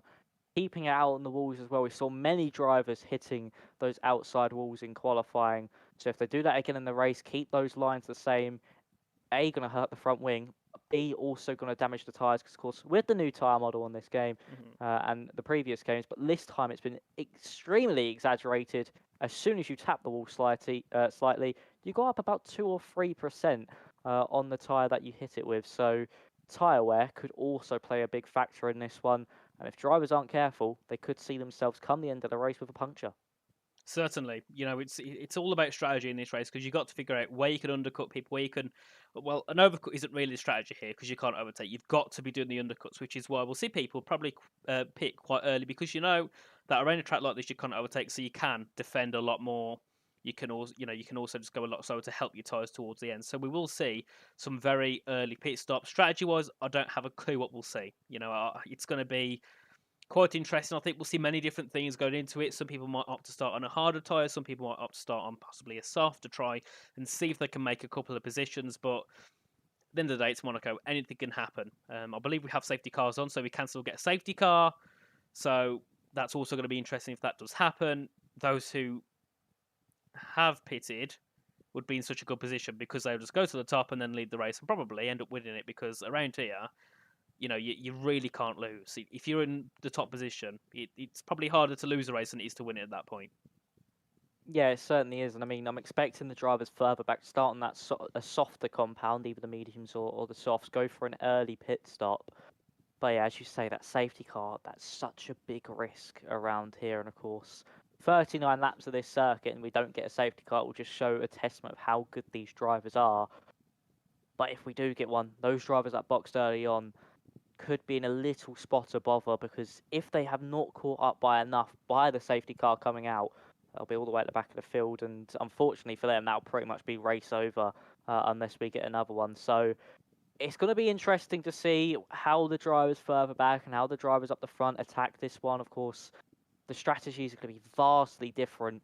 And who knows, maybe someone like your Daniel Schelsons or even Hoffland come in early, go onto that hard compound tyre to the end of the race, and try that strategy to get that gap to the cars behind. It would be very risky, but that could certainly be a strategy we see from someone in the top 5. It will. And I'm also intrigued to see what Red Bull do, of course, having Liam Parnell and Deckelbrout work together. We know Liam Parnell is, like the Hannah Schmitz of esports. He knows everything. He knows every strategy, and it always works out well for him. So I'm sure they've got a good plan up their sleeves of what they will do to try and work up the field. Even if it's only a couple of positions, it's better than being dead last. But also, Aston Martin with a bit of a sandwich. You've got Duncan Hoffland on pole, and you've got Fabrizio Donoso then in 20th. So also, Fab's got to figure out what he can do to try and work his way up the field as the race goes on. But we've only got 20 seconds till we get in. Max, who's your prediction for the race winner tonight? Oh, very difficult one, but pole position does tend to end off well. So I'm going to go for Hoffland for this one. I feel like being on that pole, and especially with how it's so difficult to overtake, especially on this game, I think he's got this one in the bag. What about you, Nathan? Who do you think is going to get pole? It's not hard. pole, who's going to win the race? Because I want to say the person who got pole, but then again, it might not end that way. So I'm going to go with who was second. Was it Mirko? Mirko Soriano in second. No, I'll go it with was Mirko. Shelton. Oh, well, I'll go with Daniel Shelson. Ferrari for the win around Monaco. Charles Leclerc did it. I'm sure Daniel Shelson can as well. But we're just heading our way now in towards the main lobby. And this is the point where we talk on and on because we have no countdown of when the race actually begins. Yeah, it was a bit of a random unaddition from 23, and I don't get why they've not re-added it because now it just keeps us on a on a blind note, and we don't know when we're going to go into the session. But yeah, it's going to be interesting to say the least. It's not going to be your average like Jeddah was earlier on in the season, cars overtaking each other left, right, and centre. It's going to be a bit more of a snooze fest, I Ooh. say, and it's pouring here in the Principality. This throws everything up in the air. Everything up in the air. We're on full wet compounder tyres. And oh boy, these drivers will have to keep their toes about them. Very easy to now understeer into the wall. So expect it to be absolute chaos. And this does allow the Red Bull drivers to maybe have a bit more of a chance. And the same with Donoso as well, the drivers further back. Because there will still be a pit stop for a fresh set of the wet compounder tyres if it doesn't stop raining. And it also means that it's going to be completely new to everyone.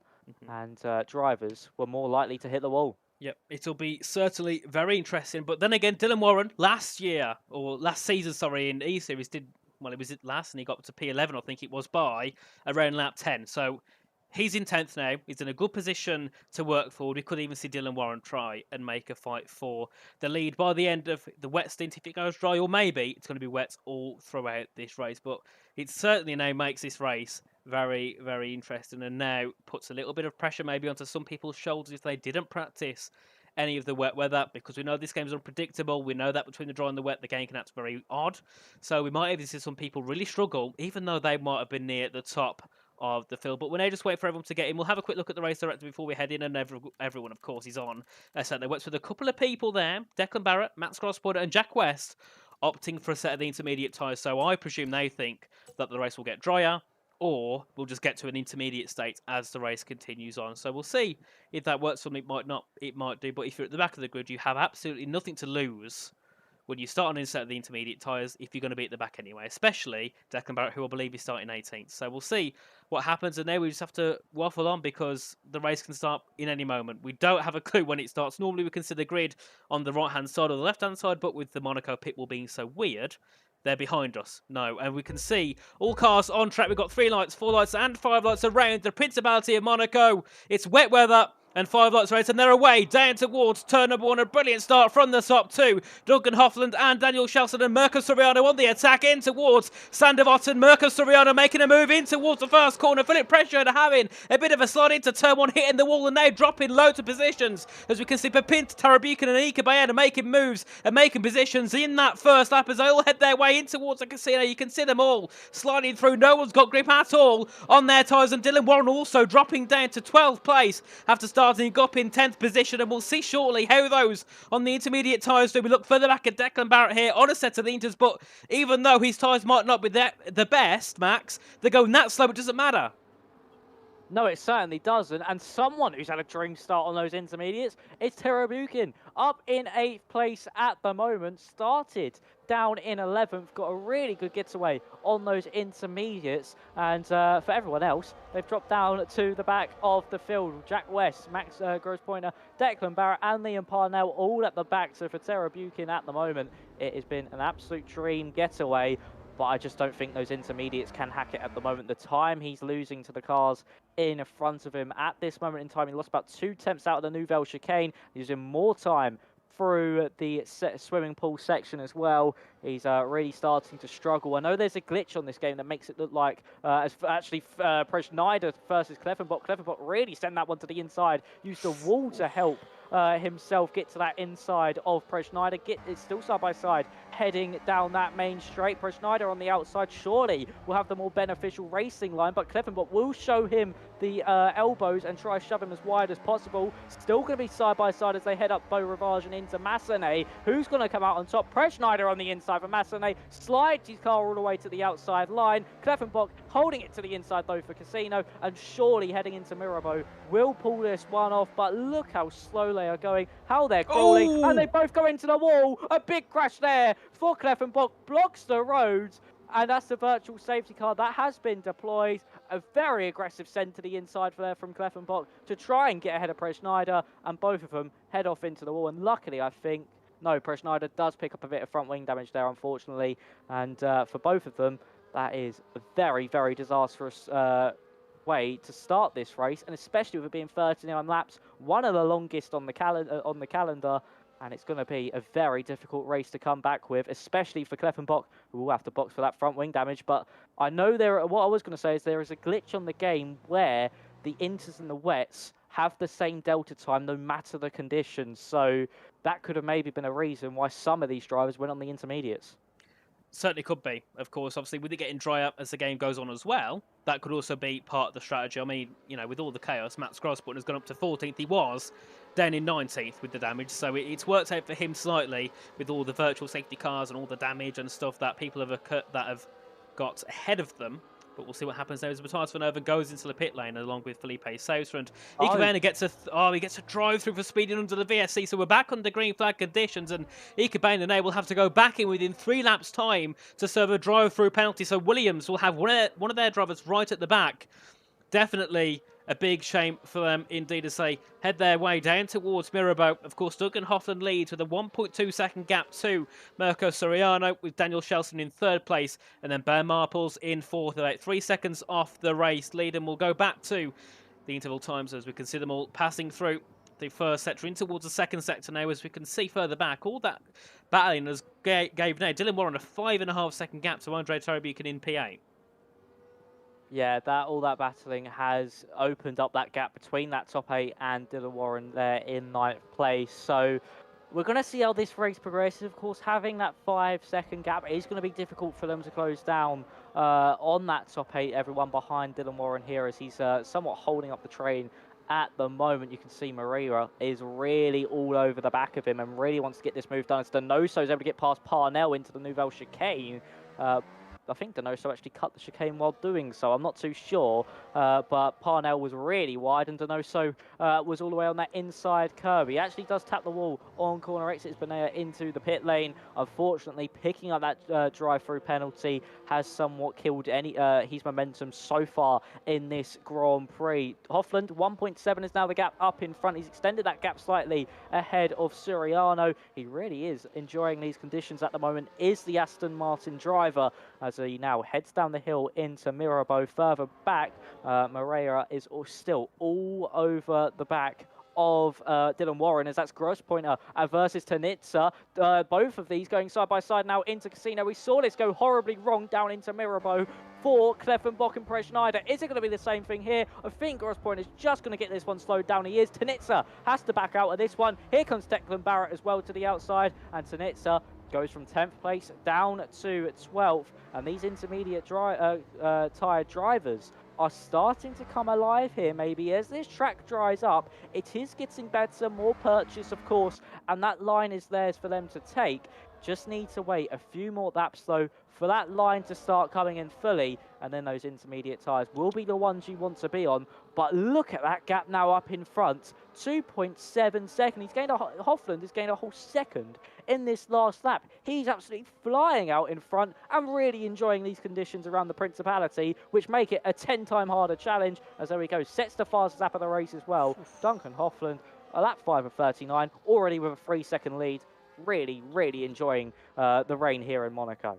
Of course, so 22.6 there for Duncan Hoffland, and it was a 23.9 for Mirko Soriano. So lots of gaps being created between the top two on the opening laps of this race. Of course, the 3-second gap, obviously that gap should still increase as the race continues on, which is perfect here for Duncan Hoffland. Unless a safety car does occur, that would definitely ruin any of the advantage he's had throughout this part of the race. But a good thing here, which helps Duncan Hoffland, is he's got such a big gap. When he does make a pit stop, if he ends up overcutting or undercutting, he's not going to lose out that much because the gap's already over 3 seconds. So he's in a very good position at the moment to keep the lead whenever he decides to pit. And also we can see further back as well, Riccardo Benzoni looking to make moves ahead.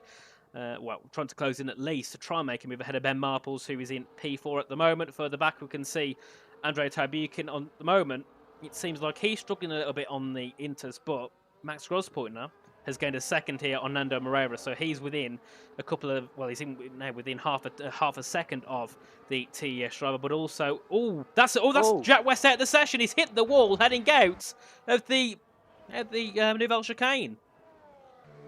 Disaster for Jack West again. Of course, had that collision with the wall in qualifying Q2 up at Casino. This time, it's down at the Nouvelle chicane, and drivers into the pit lane for the intermediates. And, oh, I thought Benzoni was double stacked there. Just a decent car from his pit box. But we see Marples and Benzoni onto the intermediates. Terrabukin was struggling slightly, so was Dylan Warren on those wets overall, because he wasn't actually finding too much time on Terrabukin in front. But this now opens up the window. Do the drivers like Ben Marples, Donoso, and Tanitsa as well, with also Benzoni, get that undercut they need? Unfortunately for Marples and Benzoni, they've come out in the middle of an absolutely massive battle of cars, all behind Dylan Warren. So that's going to hold them up slightly. But for the drivers that started on the intermediates, like your Declan Barretts and Liam Parnells, this is an absolute dream to see drivers switching over to the intermediates so early.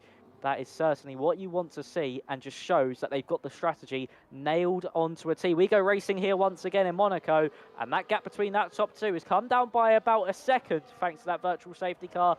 Suriano was just able to get a better launch from it, and Hofland has to build that gap out again slightly. But now we see, are those intermediates certainly the tyres you want to be on, or can Hofland and co still keep those wets within good working condition and take them to a bit further on in this race and still extend that gap? We'll see what they can do, but it will be very interesting now with a lot of people on the intermediate tyres and seemingly catching up quite quickly. We can see here now, Max Grosbutner looking for a move on the back of Nando Moreira, who's also looking for a move on the back of Dylan Warren here. Dylan definitely looks like he's struggling a little bit here in this race so far as they head on to lap 7 of 39, down towards turn number 1 they go. And we'll see any moves being made. Not yet, but we can see they're all eager to make moves ahead of Dylan Warren, who, of course, wants to help his teammate Daniel Shelson, who's at the moment in 3rd place. Quite a large gap he's got too. Dylan, it's nearly 6-10 seconds as we can see a move being made by Moreira. Bit of contact with Warren as they head their way into Casino. Dylan Warren on the inside, Nando on the outside as they head their way down towards Mirabeau, and this could end badly as they head in towards turn number 5, and we can still see them go side by side into the hairpin, still carrying it side by side. There's a move being made further back there by Ben Marples, I think, as they all get caught up, and Dylan Warren stops in towards the hairpin. Not enough luck on the car, and he ends up stopping pretty much into the wall, which now gives Max Grosbutner a bit more free air. Further back, we can see Declan Barrett here looking to make a move ahead of Nando Moreira as they head their way through the tunnel, and they're getting forced into the wall here. I don't know if that's a bit of DC course. They're making lots of contact down towards the Nouvelle chicane, but Declan Barrett gets tapped in by Nando Moreira, and he's now seeing P8 on the road as they continue their way on as Duncan Hofland makes a pit stop. Yeah, that's your first bite at the top of the field, and that's Hofland into for the intermediates there. So the intermediates certainly what you want to be on, and I think for Declan Barrett and Moreira there, I think it was just overall bit of internet desyncing. I think Barrett is slightly lagging, so unfortunate there for the pair of them. Where does Hofland come out compared to the drivers that started on those intermediates?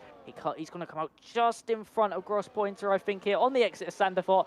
Yes, he does. Absolutely pinpoint perfection. If he left that a lap later, he would have been behind Max Grospointer there for Veloce Academy. So Aston Martin really worked that one well. Donoso now with the fast lap, instantly beaten by Salsa.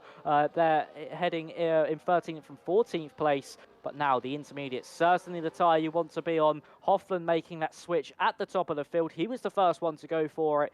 And now it's game on for these drivers. Of course, Grospointer, Barrett, and also Liam Parnell have 7-lap-old intermediates compared to the fresh inters that the drivers who just previously boxed onto. So they're going to be a bit worse for wear at this moment in time. But they're going to be at a good stage in this race. You can see the dry line really starting to form. Could we even see this race go back to dry tyres? We'll have to wait and see.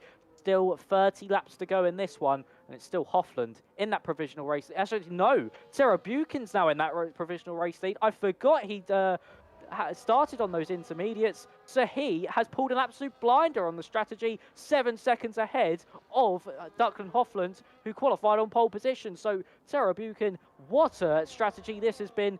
7 seconds clear of Duncan. Of course, brilliant indeed by Andre Terrabukin. Of course, avoided everything at the start of the race and has now put himself into a perfect position to continue on and now have the net race leaders. We can see Max Grosbutner pushing Duncan Hofland up in towards Beaurivage into Massenet, then to the right at Casino. We could see a move being made here by the Veloce Academy driver, and Duncan Hofland seems to be struggling a little bit here, of course, with Andrea Traubeek being on older tyres, he's looking to not really lose much time. There's lost 3/10 on the last lap, and also Crossport is on the back of Duncan Hoffland and looking to push him and try and make some moves. So Duncan here looks like he's still going to try and settle into the set of the intermediate tyres. We can see further back as well Ben Marples in P7, currently just about a second behind Max Crossport, who's looking very strong at the moment in this race. And we look back at the top three, of course, being Mirko Soriano, Daniel Shelton and Lenny Pepinta. We'll see what they choose to do, but so far the strategy definitely looks like it's not going their way whatsoever as they head their way through and towards the final couple of corners. They continue on the wet tyres. Lenny Pepinta a little bit further back so far, definitely not looking too strong in the race at this moment in time, but we'll continue on, however, as they all continue down towards the Raskas. We can see Max Crossport now still looking to be on the charge of Duncan Hoffland, and there we can see Ben Marples, Declan Barrett also getting involved in this battle, so we could see a really good battle here between the Red Bull TES Velocity Academy and the Aston Martin driver. Yes, we certainly can. Ben Marples now with the fast lap of the race, so those fresh intermediates really are starting to work well here for Ben Marples on 4-lap old inters, and they've actually, this train of cars have actually gained on Sarah Buchan in front. So for Hoffland, just needs to keep this pace up. He's slowly eking in that gap. And for Tara Buchan, though, does have that track position, and that is what's key around Monaco, is that track position. Yes, it's one thing being quicker, but of course, you need to be at least a second quicker or more to get by someone here in Monaco. So Duncan Hoffland so far holding on to this train quite nicely, keeping at the front of it, and the gap now 6.6 between him and Andrei Terabuchin in front. The rain is certainly getting lighter here in the Principality as this dry line is starting to form. So at the minute for Terabuchin, he won't have to worry about swapping over tyres. These intermediates should at least make it a good 25 laps into this race, if not 30 laps. You could maybe even try extend them to the end of this Grand Prix. They are quite durable, are those intermediates, compared to the full wet compounded tyres. So for Terabuchin in front, he's catching up to his teammate of Pepinza, who will surely let him by. And Hoffland has brought that gap down to 6.1. Grosspointer now with the fastest lap of the race. So the intermediate starting to absolutely work so well for these drivers here this evening. As Terabuchin, that gap is shrinking. They're taking nearly a second out a lap, about half a second so far. Here are Hoffland and Grosspointer, but Ben Marple starting to drop off the back slightly. So I think this one is going to be all about Hoffland and Grosspointer all the way until they catch up to the back of Terabuchin here. And that'll probably be within the next, I would say, 7 laps or so. It could be even quicker because we got Andrei Terabuchin catching up, well, with his teammate. So I'm sure Lenny will let him through and continue on. But after he's got past Lenny Pepinza, Andrei's going to have a very difficult job trying to make moves past the Ferrari and past the TRT. So this will be very interesting now to see what Terabuchin can do. Of course, he wants to limit any possible time loss to Duncan Hoffland and those behind by just getting past people and just continuing to lead this race. Currently on 10-lap old intermediate tyres, lap 11 of 39 as they head their way down towards La Rascasse. It is Mirko Soriano that leads ahead of Daniel Shelton in second and Lenny Pepinta in third place. And now we can see the two race clutches close up a little bit more now. And we could see some interesting tactics once Duncan Hoffland and those catch up to the back of Lenny Pepinta, because I'm sure now the two race clutches, once they catch up within a few tenths, there'll be a bit of a switcheroo to put Andrei Terabuchin into the podium positions. Yes, it certainly will. And maybe what I feel like is it will get drier, and these drivers on that wet compounded tyres, so Soriano, Shelton, Pepinta, and also Warren, just going to extend this all the way until we reach that dry compound of tyre. The rain is certainly decreasing. It's certainly getting lighter here in Monaco. So I'm just wondering if we will see the slicks at some point, and that's what this top three are trying to extend to. Surely Pepinta, though, will let Terabuchin by within, I would say, the next lap or so, as Terabuchin is catching at a rate of knots on his teammate in front of him. Hoffland's now brought that gap down to 5.3 seconds with Grosspointer behind, but we'll still have to wait and see how the strategy goes, how the rain goes here in Monaco. And 7/10 currently the gap between Terabuchin and Pepinta. Surely now under braking into Rascasse and also heading through Anthony Nose. No, Pepinta into the pit lane. That's a way to let your teammate through. I thought there could be some team gains as well played with Duncan Hoffland behind, but no, he elects to come in, put us at the intermediates. So not thinking he can make them to the dries, if we do get to the dries, that is, as it will be Shelson, Suriano and Warren still on the wet compounder tyres. Everyone else, though, on the intermediates. And that really has opened up the air for Hoffland to now reel in that gap again on Terabukin, who now has 2 wet runners in front. When will they decide to pit, or will they pit in this Grand Prix? It'll be interesting what they do. Of course, a bit of a surprise here from Max Grossportner being on such older tyres than Duncan Hoffland, but being able to keep up with him quite well. And at some points in the race, he's looking to make moves ahead of the Aston Martin driver. So doing a decent job so far.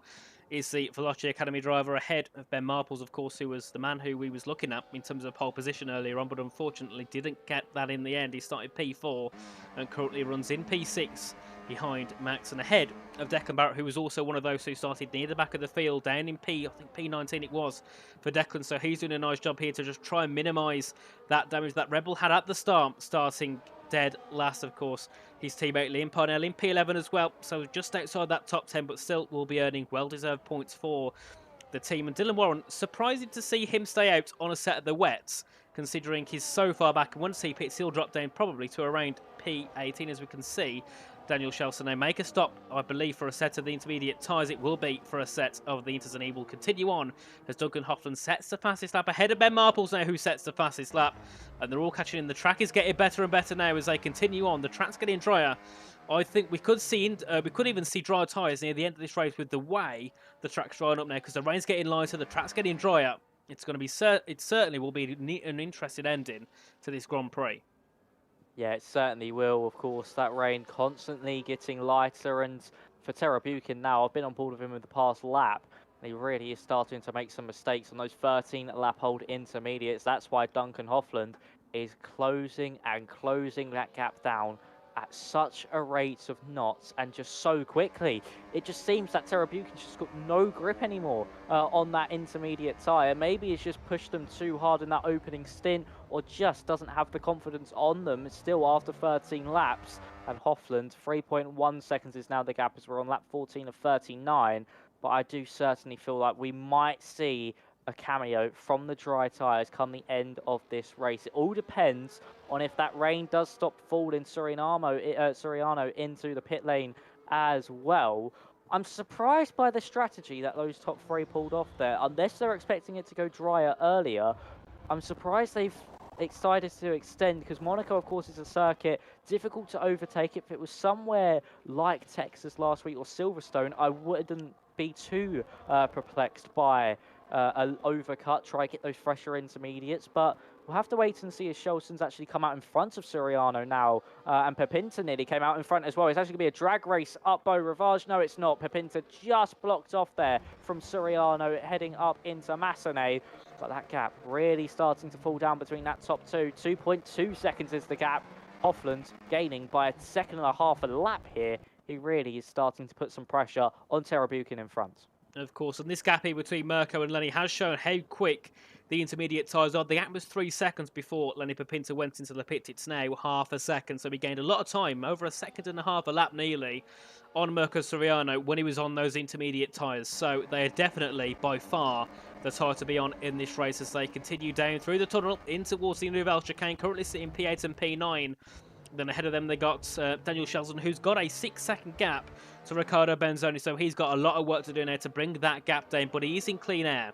There's no dirty air affecting him. He's not got cars in the way. He could just put his foot down and try and catch those ahead in the top 6. Of course, doing a good job so far are those up in the top 6 being Andres Habukin, Duncan Hoffland, Max Grossportner, Ben Marples, Declan Barrett and Riccardo Benzoni. And so far, I've got to say, Max Grossportner is probably the best out of the top 6, considering even though they're gaining so much here on Andrea Tarabukin.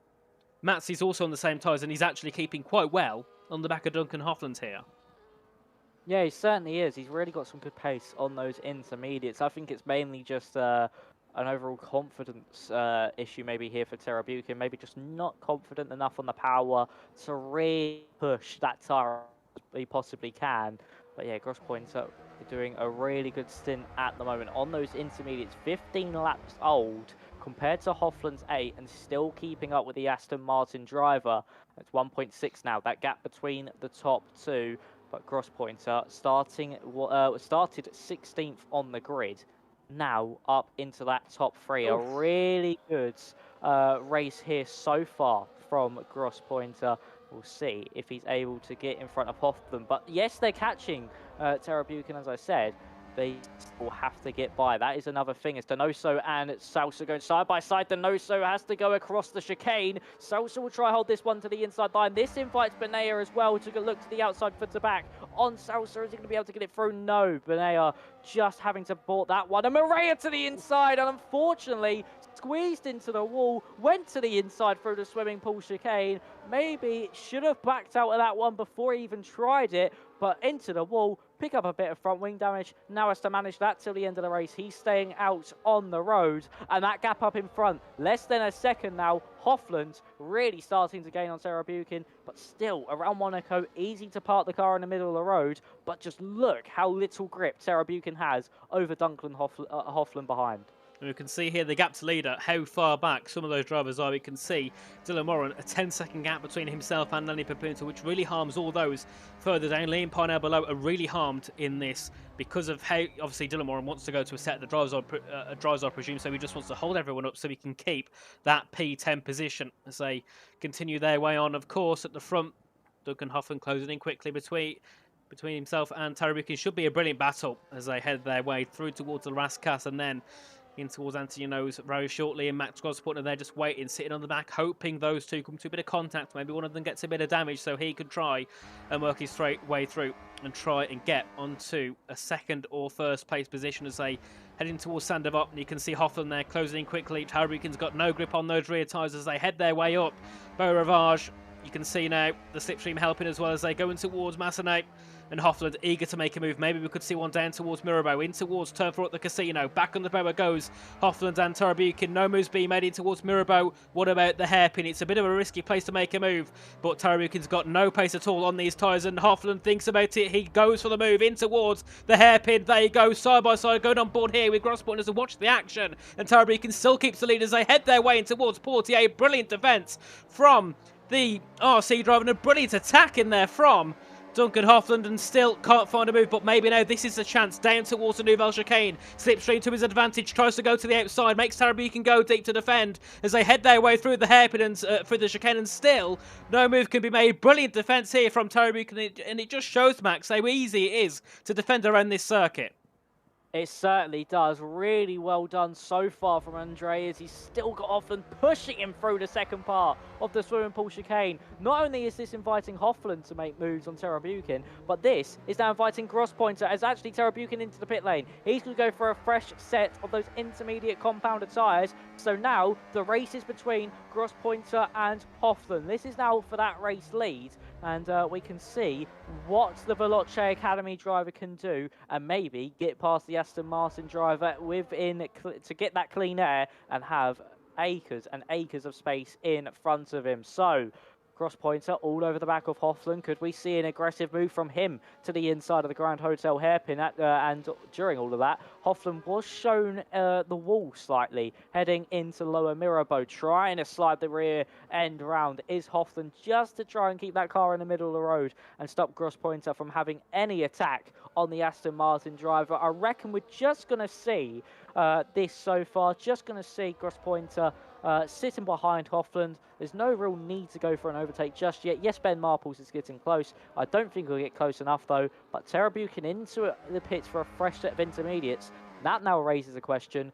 What are the intermediates like on drivers such as Declan Barrett and Grosspointer, who've been on them from 18 laps, as Donoso and Salsa still going at it, this time now through Portier. Donoso on the outside. Is he going to be able to pull this one off? It'll be to the outside through the tunnel inside for the Nouvelle Chicane. It's a big slide from Salsa, sliding up into Donoso. Somehow they both stay in a straight line, and Salsa gets 13th place and is still behind David Tanitza, who's had a decent showing so far, but these guys all behind Dylan Warren, really hemorrhaging time now. They are indeed. They're catching up quickly. The Chilean versus the Brazilian as they continue their way on down towards the Raskas, and it's been a brilliant battle so far, but this one could end if for one of them as they continue their way through. Of course, Sosa on 16 lap old tyre, sorry, and Donoso on 13 lap old tyre. So there is a tyre difference between the two, but certainly it doesn't look like it's making that much of a difference so far, as Julian Klaffenbach will make a pit stop for the R8G team. Definitely a bit of a poor outing for Julian. Was looking so strong at the start, but of course he's gone to slick tyres. So this is rather interesting. Now we'll go on board here with Julian, but I don't think this is a play just yet at all. I mean, it's still raining, but we'll see. We'll see what happens here for Julian. It's still a little bit too greasy, I think, here for slicks. I mean, most of the track, if you look at it now, is very, very dry. There is a huge dry line on that middle part of the circuit. I think it's just still too greasy. You can still see the reflection of the lights and everything onto the circuit. So at the moment, the slicks will certainly not be an option. And yes, he is. He's Tokyo drifting his way around the streets of Monaco. And yeah, that F1 car's turning into a drift car here this evening. He's tried it, he's gone for it, and it's not worked in his favour. Hoffman now sets the fastest lap of the Grand Prix. He's starting to break away from Max Gross-Pointer behind him. Same with Ben Marples as well. He's starting to catch up to the second place Veloce Academy driver, as that was Pepinter setting the fastest lap. Now Tara Buchan setting the fastest lap of the race as well. So the fresher intermediates now starting to work better than the drivers that are on 20 or 15 lap old intermediates. And Hoffman going well. There's a crash in the back. Oh my God. How is that not a safety car? Well, Maria Preschneider, Benaya, and also Van Erven involved in that collision further back. And how that's not brought a safety car, I don't know. How they're all still in the race as well. But that was a full-on road blockage. And unfortunately for those drivers, that has really ruined their races. I don't know what's happened. There's a yellow flag. That's for Maria going slowly through this first sector. He's got a huge amount of his front wing missing there. But through that final corner, I saw Van Erven, I think it was, go for a move on Moreira on the last lap. Don't know if he's done that again and caused that roadblock. But unfortunately, heading through Anthony knows you can't go 2x2 through there. And that has ended up with all four of those drivers to the back of the field. And Kleffenbach still doing some Tokyo drifting here in the Principality at the top of the hill, and I think got some front wing damage to boot as well. Of course, and I think at this point here for the R8G team, it's just about sending Julian out and just waiting for that crossover to happen so they can send Benzoni in for a set of the mediums or maybe a set of the softs, depending on when the rain does eventually slow down. As we can see, a move there between Sousa and Tanitsa as they head their way in towards the final corner. This could end badly for one of them as they still go side by side into the final corner, and Felipe says we're into P12 ahead of Tanitsa, who gets overtaken by Donoso, who's looking to make a move ahead of Sousa as well. Into turn one they go, and it's now Sousa into P12 ahead of Donoso in P13. Definitely been a very poor rating here for David Tanitsa, but still in 14th with a 5-second gap back to Matthias van Erven. So still going to be looking for a top 14 here for the TRT driver, as his teammate will be obviously, where is he? I can't find him. Marcus Soriano in P7. There we are. I had a complete blank then. I couldn't figure out where he was, but there he is in P7, running along behind Daniel Shelton and leading Lenny Pepinter. But I've got to say, over these last couple of laps here, Pepinter is starting to close in a bit on Soriano, I think. Yeah, he's certainly starting to close in that gap. So is Tara Buchan, actually, as well. He's really starting to hustle that gap down. It's now 6.3 seconds. It was about 9 seconds when he left the pit lane. So he's brought that down by about 3 seconds. Pepinter now with the fastest lap of the Grand Prix, just to show that he is starting to slowly catch the back of Soriano. And Tara Buchan now takes that fastest lap away from him. But Dylan Warren, I was just on board with the train behind him, heading through the Grand Hotel hairpin, and it was like a rolling roadblock. It was like he was just stopped on the circuit pretty much. That's how slow he was going. And Leon Parnell must be so frustrated by seeing the back of this Ferrari car. He just wants to get by, but he's just not got the opportunity to do so. I say that, nearly goes for it again, but heading up Beau Rivage, you're not going to be able to go 2x2 in the rain, as there you see just how much they're backing each other up, as Felipe nearly goes into the back of Parnell. Will now head down the hill into Mirabeau. Is Parnell going to go for the move this time around? Looks for it, doesn't go for it though. Heading into Mirabeau, Grand Hotel hairpin coming up. Is anyone going to go for a move here? No, but just look how much they slow up there. Really unfortunate for these drivers to be stuck behind Dylan Warren, but still a valiant effort here from Dylan in 10th place at the moment. 22 laps on those wets is no easy task, especially with the track drying out as much as it is. So P10 at the moment still going strong, and that lead gap now 2.3 seconds since getting that clear air, Duncan Hoffland has really just pushed on into the distance, and I think those intermediates are starting to let go from Gross Pointer behind.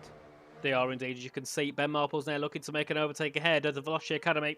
TES versus VA as they head in towards Mirrorboat. No move can be made just yet. Max Grossput now turning into Dylan Warren 2.0 as they head down towards the hairpin. You can see there a valiant defence so far here from the Velocity Academy driver. Running in second place, of course, would like to go all the way to the end with these tyres, but it will definitely be a big struggle for him. And along with him, it will be Declan Barrett, who's also looking to try and take these all the way to the end of the races. Still, Ben Marple's looking to make a move, but he knows Max isn't going to let it go easily. He's been in second place. He started 16th. He's in a podium position. He will not want to let this go whatsoever, so he will defend and defend and defend until his tyres can no longer hang on anymore. As the gap's about 5/10 of a second. We can see further back, of course, now. Daniel Shelson gaining in quickly to the rear of Riccardo Benzoni, and we can see as well Mirko Soriano also gaining in along with Lenny Pepita. So we have another train forming here from P5 down to P8. So we have some very interesting stories being made up in this race of who's where and who's going to be battling with who. We could certainly see quite a surprising ending here, I think. Yeah, we could. And the rain has stopped here in Monaco, and the track is looking incredibly dry. The only part of the circuit which could be a little bit touch and go so far in these conditions is that final sector. It still looks a bit greasy for these drivers to go over it on those slicks. Clevenbach back into the pit lane for a set of those medium compounded tyres. I feel like, though, give it a lap or two, maybe even at the end of this lap, we could see those drivers come into the pit lane for the slicks, because look how dry it is in that first part of the lap. Heading down it through Portier and into the tunnel, there is no real difference in that tarmac looks-wise when it comes to there being any grease on it. And look, everyone into the pit lane behind Dylan Warren. That's what he was staying out for. He was staying out for that medium compounded tyres. These are now the guinea pigs. Will the others follow him in? Surely they will, because now heading through Sector 3, that track has become bone dry. A lap ago it was a little bit greasy, now it's bone dry. Hoffland stays out, DRS enabled. That's your indicator that the slicks are worth it. Gross Pointer, Marples, Barrett, Benzoni, all going to come in. Has Hoffland left this one too late, risked it for an extra lap? He did have the time in hand though. 3.7 was the gap when they came into the pit lane. So now it's all about, can Hoffland keep this one on the road? Sarah Buchan stays out for another lap. So Hoffland now needs to push on this in lap, make sure that he can get out in front of Gross Pointer behind, who's coming out of the pit lane as we speak. And the drivers that boxed before him only heading out of the tunnel. That just shows how much of a disparity there is between the front of the field and the guys at the back. So Davidson Itzer's into the pit lane as well. When does Hoffland decide to come in? Will he leave it for another lap, or is this the time he comes into the pit lane? Gap between Gross Pointer and Hoffland, 22.5 seconds. At the moment, he'll just come out with enough time in front. Let's just wait and see, though. But Hoffland's surely got to come in at the end of this lap. He's got to, of course. Obviously, you can't have your teammates pit on the same lap, even though they're in the F1 wildcards, hence why Andre and Duncan have had to stay out for an extra lap here. But this puts Max Grossput in a perfect position here to try and fight for the lead of the race. The gap's 21 seconds, or I think about 22 as Duncan went into the pits now. So it's all going to see what can Max Grossput do in the final sector to try and take the lead of this race. He started P16, and I don't think he's played that much of this game, to be honest. So, you know, he's in a very good position so far, considering the experience he's had on F1 24. He heads out of the final corner down towards turn 1. I think for now Duncan Hoffman will keep the lead, but Max will take second place, and we'll have Ben Marples in third, Declan Barrett in P4, and Tarek Beaky will come out behind. I think even behind Benzoni at this point. Will be close down towards turn 1. Matthias van Erven will be staying out for now. Will he go into the pits at the moment? He will. Goes into the pits, does Matthias van Erven. So Tara Beacon, even though he was only a couple of seconds back from Duncan Hoffland, he comes out in P9. Yeah, it just shows that Tara Buchan, that I feel like just coming in when he did really has cost him a chance of a podium. He could have held up Hoffland behind, or at least dropped to the back of that train with him and Gross Pointer and Marples, and still would have been on for a chance of a podium. As look at that, fastest laps flying in from the drivers behind Dylan Warren. Philip Presnyder now picking up that fastest lap of the Grand Prix. 2.4 seconds is the gap out in front. Of course, Gross Pointer, Marples, Barrett, Sheldson all have their tyres. Where Duncan Hoffland, sorry, doesn't. So for Hoffland, this is now just going to be about a lap where you bring that tyre into temperature, you find out where the grip is, you see where you can push that car, and also though, if you make a mistake, you know you have that time behind. If you just go a little bit wide and you can keep the car behind, because you can just park it in the middle of the road for those final few laps. You don't have to be quick now, Hoffland. You just have to be clean and consistent if you want to win here in Monaco. Declan Barrett now sets the fastest lap of the Grand Prix. He still is within a chance of winning this race from the back of the grid. Same with Gross Pointer as well. So 2 drivers that were eliminated in Q1 now within the fight for the race victory in the closing stages of this Grand Prix. Of course, and we said Red Bull needed to do something different. They did something different, and this is paying them heavy dividends at the moment. Currently P4 for Declan Barrett and Liam Parnell in P11 on the back of Dylan Warren. And I've got to say, even if Dylan Warren wasn't holding them up, Liam Parnell might be a few positions higher. So definitely a masterclass here from the Red Bull team, of course, along with the Veloce Academy team, with Max Grosspointner also starting, got a set of the intermediate tyres at the start, taking it all the way to the end with Duncan Hoffland, and still closing in that gap. 1.8 seconds now, it was 2.6, so Max still could be trying to fight for the win here. He's going to have to close in a little bit more if he wants to get that DRS down towards turn 1, and then of course all of that, the rest of the lap is down to the driver's skill, down to the confidence of the driver. You've only got that DRS aid down to the first corner, so once Max gets that, it helps him a bit, but he's still got to do the rest of the talking around turn 2 onwards as Declan Barrett takes the fastest lap. Under pressure there is Ben Marples from the Rebel driver. And I've got to say, it's quite difficult to tell Ben and Declan different, because even though they're different teams, their liveries are pretty much the same. Yeah, they are pretty much except from the white bit on the side of the car, they are the identical liveries pretty much, are Declan Barrett's and Ben Marple's cars. So heading into the Grand Hotel hairpin for the 29th time here this evening, 10 laps to go in this race, and it's Gross Pointer bringing down that gap between him and Duncan Hoffland in front. Of course, Gross Pointer getting knocked out in Q1 on that soft compounded tyre could actually find himself being better in the race. I know a lot of drivers either fluctuate between being brilliant in race pace or brilliant in quali pace on this game, just due to how different the cars do feel. 1.8 is now that gap as they enter the swimming pool section of the circuit. Gross Pointer really attacking every corner on this circuit. He knows he can push this tyre to the end of the Grand Prix with no concerns about tyre wear, so it's just going to be a straight dog fight. DRS open further back for Declan Barrett and Ben Marples as they head down that main straight. Duncan Hoffland picks up the fastest lap of the Grand Prix. He's still pushing further out in front to extend that gap to Gross Pointer behind. Tara Buchan has now got the fastest lap as well. He's been really strong when he's put on fresh tyres as Tara Buchan, and he's in 9th place currently, trying to bring that gap down to Benzoni in front. Kleffenbach picks up a 3-second time penalty. Been an absolutely disastrous evening for him, being caught in that incident earlier on lap 3 and never been able to pick it up from then. Van Erven going to the inside of Donoso through Anthony Nose. Really well done there from Van Erven. Late on the brakes, managed to get the run out of Raskas, and he's ahead of the Aston Martin driver. So favour for one, not so much favour for the other one. Hoffman leads from Gross Pointer in second. Gap 2.1 now. A side-by-side up Beau Rivage. It's Salsa and Parnell now to the outside through Massenet, and Parnell shows Felipe the door. How on earth they both haven't careered off into the wall there, I don't know. Ooh. And actually into the back of Salsa was Van Erven there, under braking, and unfortunately drops down behind Donoso as well, does Felipe. Luckily no damage on the car, but hit under braking after being in that battle with Parnell. That was a really rough few corners there for Felipe after some rough defending and then some rough attacking as well. Really must have shaken his feathers there.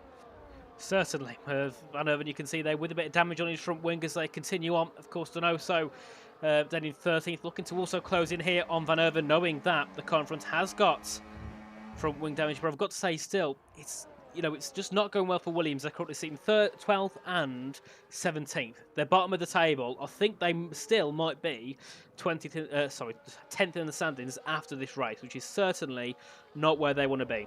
They fought for the championship in the past. They won it back in season 1. They're now statistically the worst team in the series, which is definitely a big shame for the Williams Esports team. But we look further ahead now. Marco Soriano looking to make moves ahead of the Ferrari of Daniel Shelson. So they head their way through the new chicane in towards Tobacco now at turn 12 left hand. And we've had a DNF. That will be my tyres, Van Erven. And I said about Williams having a poor outing. And yet again, they've got a DNF, and I think that the safety car glitch from the last game is still here now because we've had 2 incidents with cars in the wall and not 1 safety car.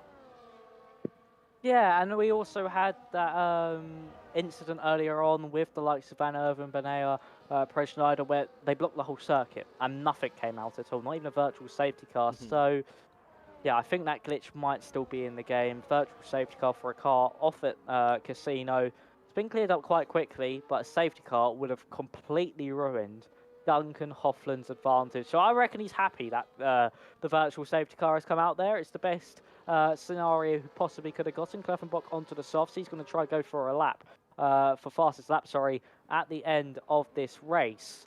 And still leading that train is Liam Parnell. Dylan Warren has been able to break free, but he's 33 seconds behind the rest of the field. We go racing here in Monaco once again. A good restart for Gross Pointer. He's now 1.6 seconds behind. Virtual safety car ended perfectly while he was exiting out of Portier, and Declan Barrett still looking very racy behind Ben Marples. These two are going to go at it all the way until that final lap, but at the moment for Thomas Eng Sim, it is going to be Ben Marples on that podium. It's a brilliant result for these guys if he is able to hold on to that one, but Declan Barrett has that pace and he really is pushing on strong. So, will the Red Bull driver be able to get by with the DRS heading down that main straight this time around? I don't think he will, but Ben Marples might drop out of DRS range from Gross Pointer in front if he makes a few more mistakes over the course of this next lap. We'll have to wait and see though, but Declan Barrett really wants to get that move done and get on the podium here on the Principality. Of course, as they head their way down towards Mirabeau once again, and Declan Barrett here with a 2/10 gap to the back of Ben Marples, who's also now back within a second of... Oh, as Declan went really deep there. As I was going to say, Ben Marples back within a second of Matt Grospointner as they continue their way on down towards Portier through the tunnel in towards the Nouvelle chicane they go, and of course still a 1.8 second lead for Duncan Hoffland here. I think the top four probably will stay where they are until the end of the race. I can't see many position changes being made as Ben Marples gets a penalty, but luckily for him there's a 7-second gap to Daniel Shelton, so he will still get P4, but as long as Barrett stays within 3 seconds, Declan Barrett will get a podium for the Red Bull team from 19th to 3rd, and then for Grossport, 16th to 2nd. A brilliant effort from those two so far in this race. And well, I can't see Daniel and Merker gaining in that much. I can't see them gaining 4 seconds, so Ben should be safe with a P4 finish. But certainly a big shame for TES to throw away a podium when the pressure wasn't really on. Because, you know, they can defend and attack easily. They haven't got to worry where they are. They can just coast along and just not worry too much about pace.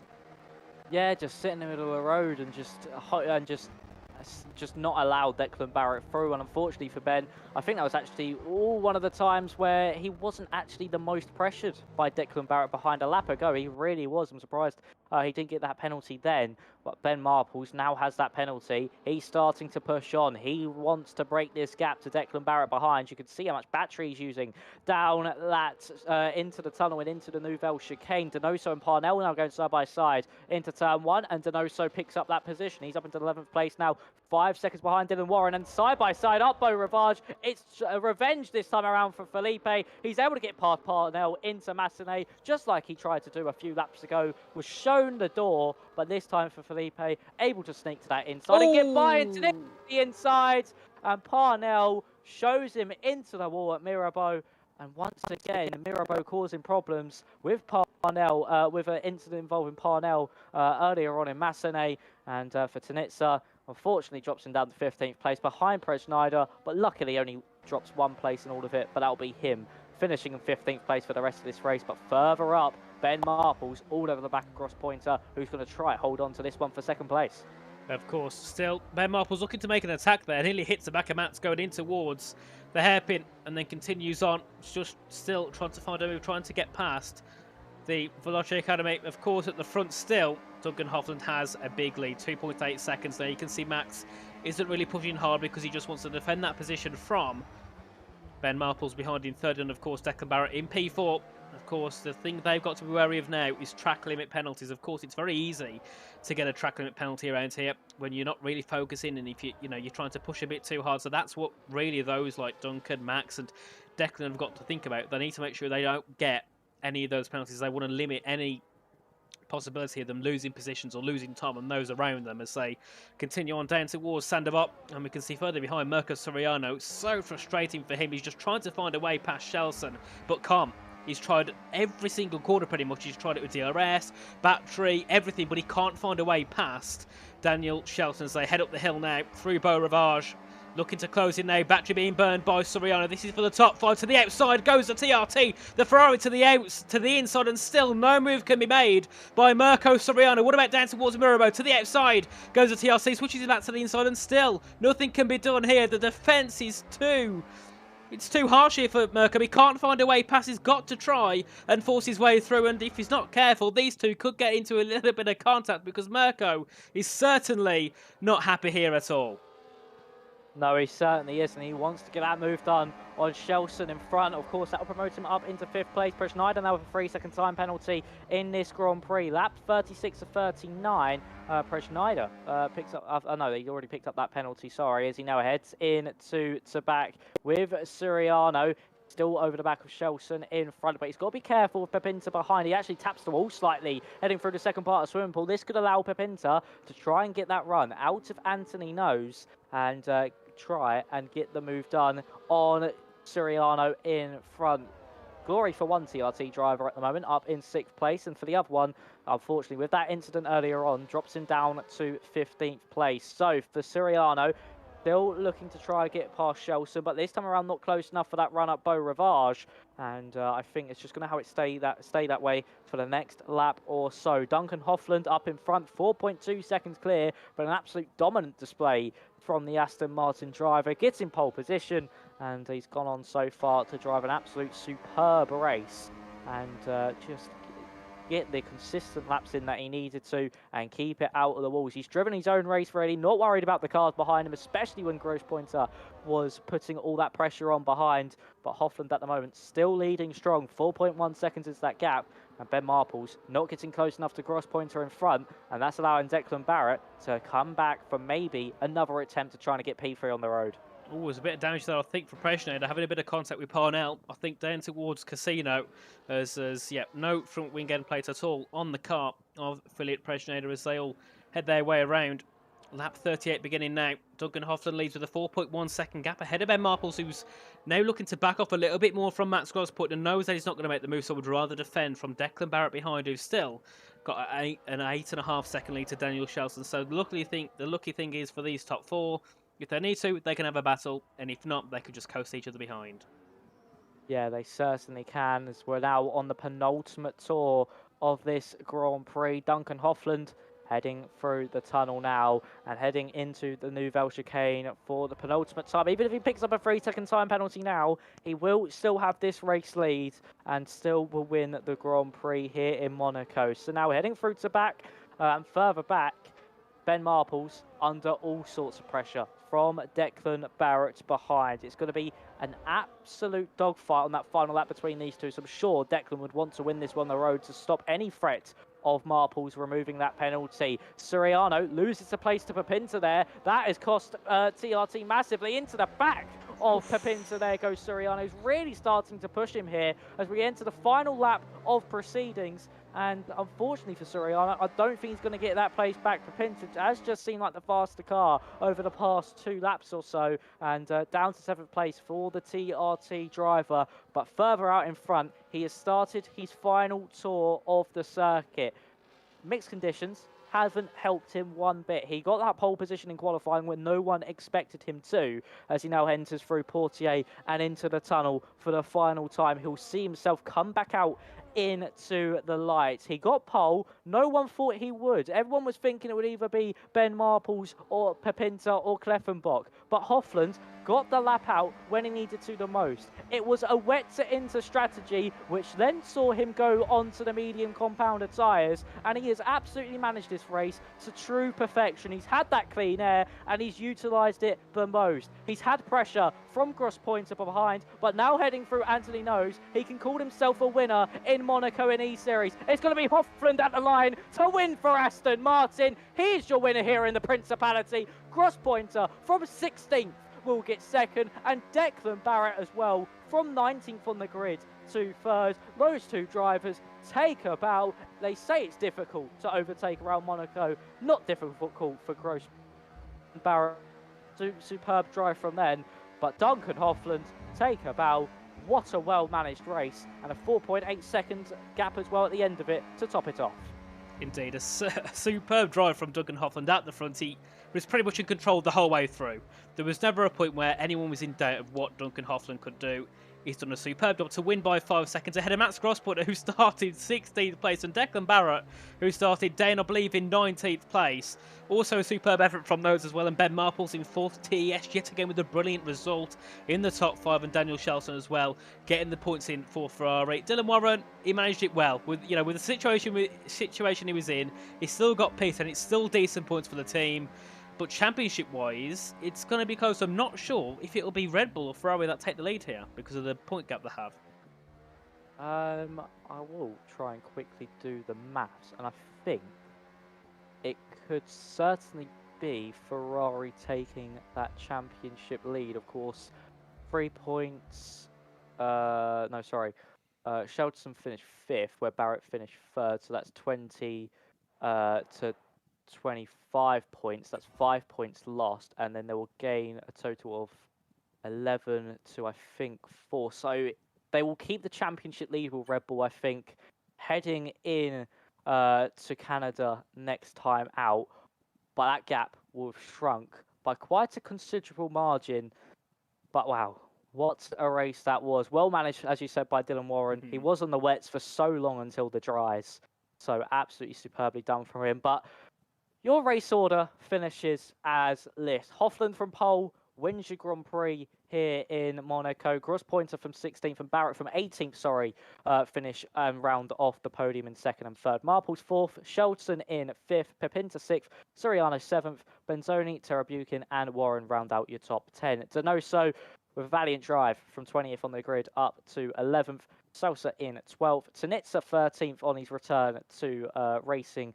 Not too bad around such a difficult circuit to make your re-entry into competitive racing at. Parnell in 14th, Presneider 15th, Nelby Benea 16th, Maria and Beffenbach round out your finishers in 17th and 18th, and then Van Erven and Jack West, both the drivers that retired in qualifying due to crashes of their own, had the same in the race, unfortunately finishing 19th and 20th. But wow, Nathan, what a race that was. And it just was never in doubt there for Hoffland.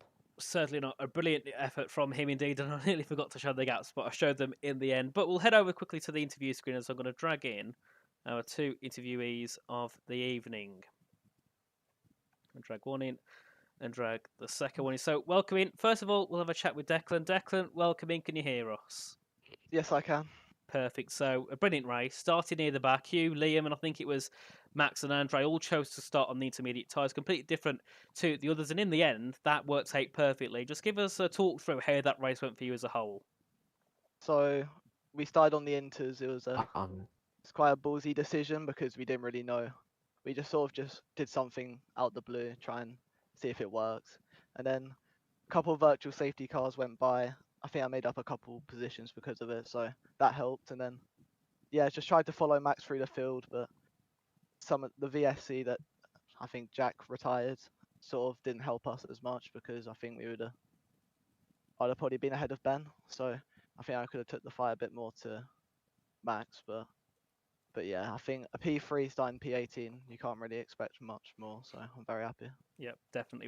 It was absolutely perfect drive. Of course, Liam, I think, finishing around P14, so still, I think, going to just about hang on to the championship lead, if not drop a couple of points back from Ferrari. So still, it could have been a lot worse. Biniger started pretty much, I think it was 19th to 20th, so it could have certainly been a lot worse. But obviously, what do you think of the race on the whole? Do you think it was a good race, considering where you started? Did you enjoy it? Yeah, I did. The wet weather sort of threw some more fun into it because it was a bit more chaos. So yeah, it was a very fun race. So, anyways, congratulations on the third. Anything from you, Max? One from me here, Declan. How were the conditions as a whole? Of course, starting on the inters with the track completely soaked. How was that to drive originally before the dry line started to come in? Well, the first couple of laps, it was quite difficult to keep it on the track. Me and Max, I think, especially, were struggling to keep it out the barrier because the rear just wasn't planted at all. But then I think after like the first couple of laps, it sort of the Inter started to come more into its window. So yeah, it was only the first couple of laps was quite bad to drive. But Yep. yeah. Well, you got to the end, and obviously it went dry, so it made it a little bit more easier, considering most of you would have probably practiced mainly in the dry conditions. So, Declan, congratulations on third, and hopefully we'll see you again next time. Thank you. So, have a good one, mate. Thank you for joining us. So, next we'll speak to Max. So, Q1 didn't look too good. You had a few poor laps, and you got P16, but in the end, you come home with P2. So, how did that work out for yourself? Yeah, to be fair, we just took the gamble on the Inters, so we had nothing to lose anyway. And yeah, just kept it safe, and there was a lot of chaos in front of me as well, and somehow got around it. I think that helped me too. And yeah, I was surprised by the rain pace actually. Of course, I mean, obviously, you and Duncan was catching up on Andre quite quickly, and you was still sticking with Duncan quite well. So, do you think that was down to pure pace, or do you think a bit of slipstream also helped you on those intermediate laps? To be fair, I think at the start I had the same pace as Duncan when we were on the Inters, but at the end of the stint, Matthias just gave up, and I was just sliding around. I think if there was like 3 more laps of rain, I would have not finished on the podium anymore. So yeah. Indeed. Yeah. So I mean, it was the 3 races in. Of course, Rihar's got a podium back in race 1 in Jeddah. You got a podium here in race 3. So Veloci Academy, despite not having the most points in the championship, you've still got 2 podiums, a second and a third. How's it looking for the rest of the championship? Do you think we'll see you back again? Yeah, I should do hope so. So yeah, We'll see I what think happens. I can get another one, maybe a win. We will Hopefully. see. Maybe if you don't start from P16, you have a higher chance. Yeah, I was thinking a bit in quali, unlucky. So Didn't get still, the drift well. yeah, it was a second place in the end. Good job indeed. So thank you, Max, for joining us, and have a good rest of your evening. Thanks. Bye bye. Bye. And then finally, we'll have a word with our race winner, Duncan. Welcome in. Hello, Nathan. So P3 last week in Texas, and well, this week you thought you'd go for the win instead of Monaco. You took pole. What was your thoughts when you saw the wet track? Well, like if it was a completely wet race, I would have been happy with it because then it's surviving the first corner and then no one can really get past anymore. But it was so tricky with the different scenarios and yeah, I think we were never on the exact right lap to box, but I always had a gap behind me. So I was always safe. So the guys even gained, I think, 1.5 seconds. Still, luckily got ahead of them. But yeah, interesting race, and it makes it even more exciting, I think. It definitely did. I mean, at the start, you had I think it was a 2.5, 3 second gap, so it was a bit more boring out front, I suppose, entertainment-wise. But obviously, behind everyone was battling, that had really allowed you just to pull a gap. And I suppose when you have such a big gap, it also gives you a bit more confidence, so you know that when you need to push, you can push a little bit more. But obviously, going through after the VSC, people pitted. You were still out on a set of the wets. Was you worried for a moment, knowing that there was people behind on those new inters, and you were still out there on the worst tire? Yeah, I wasn't sure if the Inters were already at a certain pace where they would be quicker and able to like get ahead of me. But yeah, it's so risky always to make strategy calls when you're leading in Monaco because you know track position is everything. So it was just the safest call to stay out and just go 1 lap later instead. Yeah, indeed, and it certainly worked. You won by what I think was nearly 5 seconds at the end, and of course, with you taking the win, that's I think 35 points. Fab finished around P15, P16, so probably just over 40 points you'll take away from this. Of course, Aston Martin, I think, are 4th in the standings. This probably will jump you, I think, ahead of Race Clutch. So, would you say so far the season's going as planned, or would you say you would have probably hoped you'd be a little bit higher than where the team is right now? I mean, I'm hoping to be higher. I think everyone wants to be leading the championship. Yeah, of course, first race was no ideal, and then we got a quali ban, of course. But Fabrizio still managed to get P11, so he did a great job this race as well, even though he just started on the wets. So yeah, he did very well, and I think the results only become better since the start of the season, so we can only do better, I feel like, and we will fight for the championship. Of course. Well, that's all from me. Congratulations on the win. Anything from you, Max? Yeah, I want to take it all the way back to qualifying. First of all, Duncan, congratulations on your race win. But back to Q3, did you think it was possible to get pole position? Because of course you had the likes of Ben Marples, Cleffenbach all setting ridiculously quick lap times, or were you like, yeah, I can still get it easily? I mean, I've done it, I think, 2 games earlier as well, where in qualifying it just clicked on the final lap and I got a really good lap in. So I knew I am capable of doing that, but I know Ben Marbles' PB was, I think, half a second faster than mine. So that's quite tough going into the qualifying and being confident about starting up front.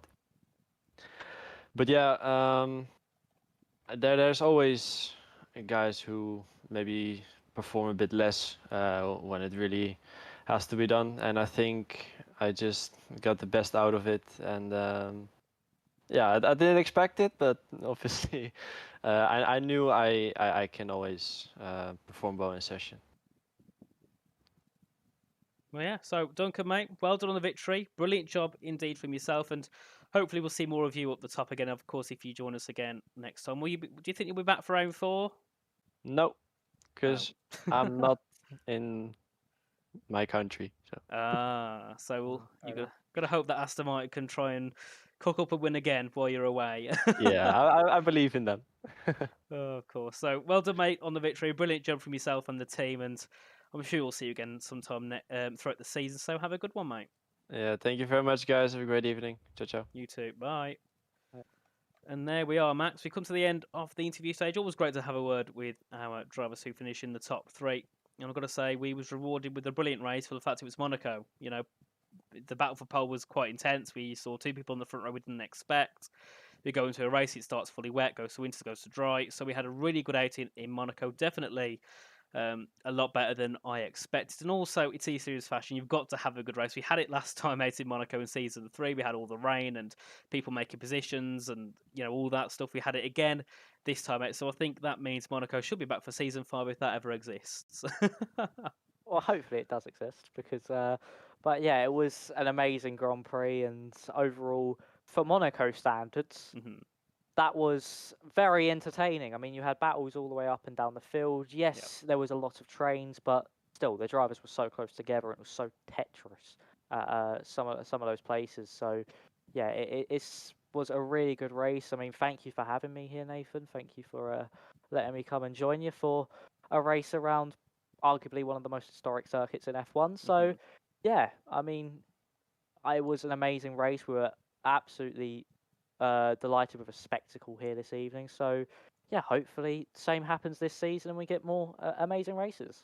Of course, I'm sure we will. We'll have a quick look at the calendar quickly. Of course, next week we're off to Canada. Another interesting circuit, yet again a track we don't see too much in the league racing side. So I'm very happy to see how that race gets on. Of course, that'll be August the 16th, so next Friday we're back again. And I'm sure Canada will be a very interesting Grand Prix indeed. And of course, the grid's always different every race, so I'm sure we'll see some more of the brilliant talent that each of these 10 teams have got to provide with us with. And of course, after that, we're off to Austria, Belgium, Imola, Britain, Las Vegas, and Bahrain. So, you know, the last 6 rounds, really superb. And I'm sure we'll have a brilliant championship battle towards the end of the season. But that's all from us here in the commentary box tonight. I want to thank you all for joining us for round 3 of the E-Series Championship. We'll be back next week, of course, August 16th, 7 p.m. for the Canadian Grand Prix. So I hope to see you all then. And for now, have a good one, guys, and we'll see you then. Goodbye.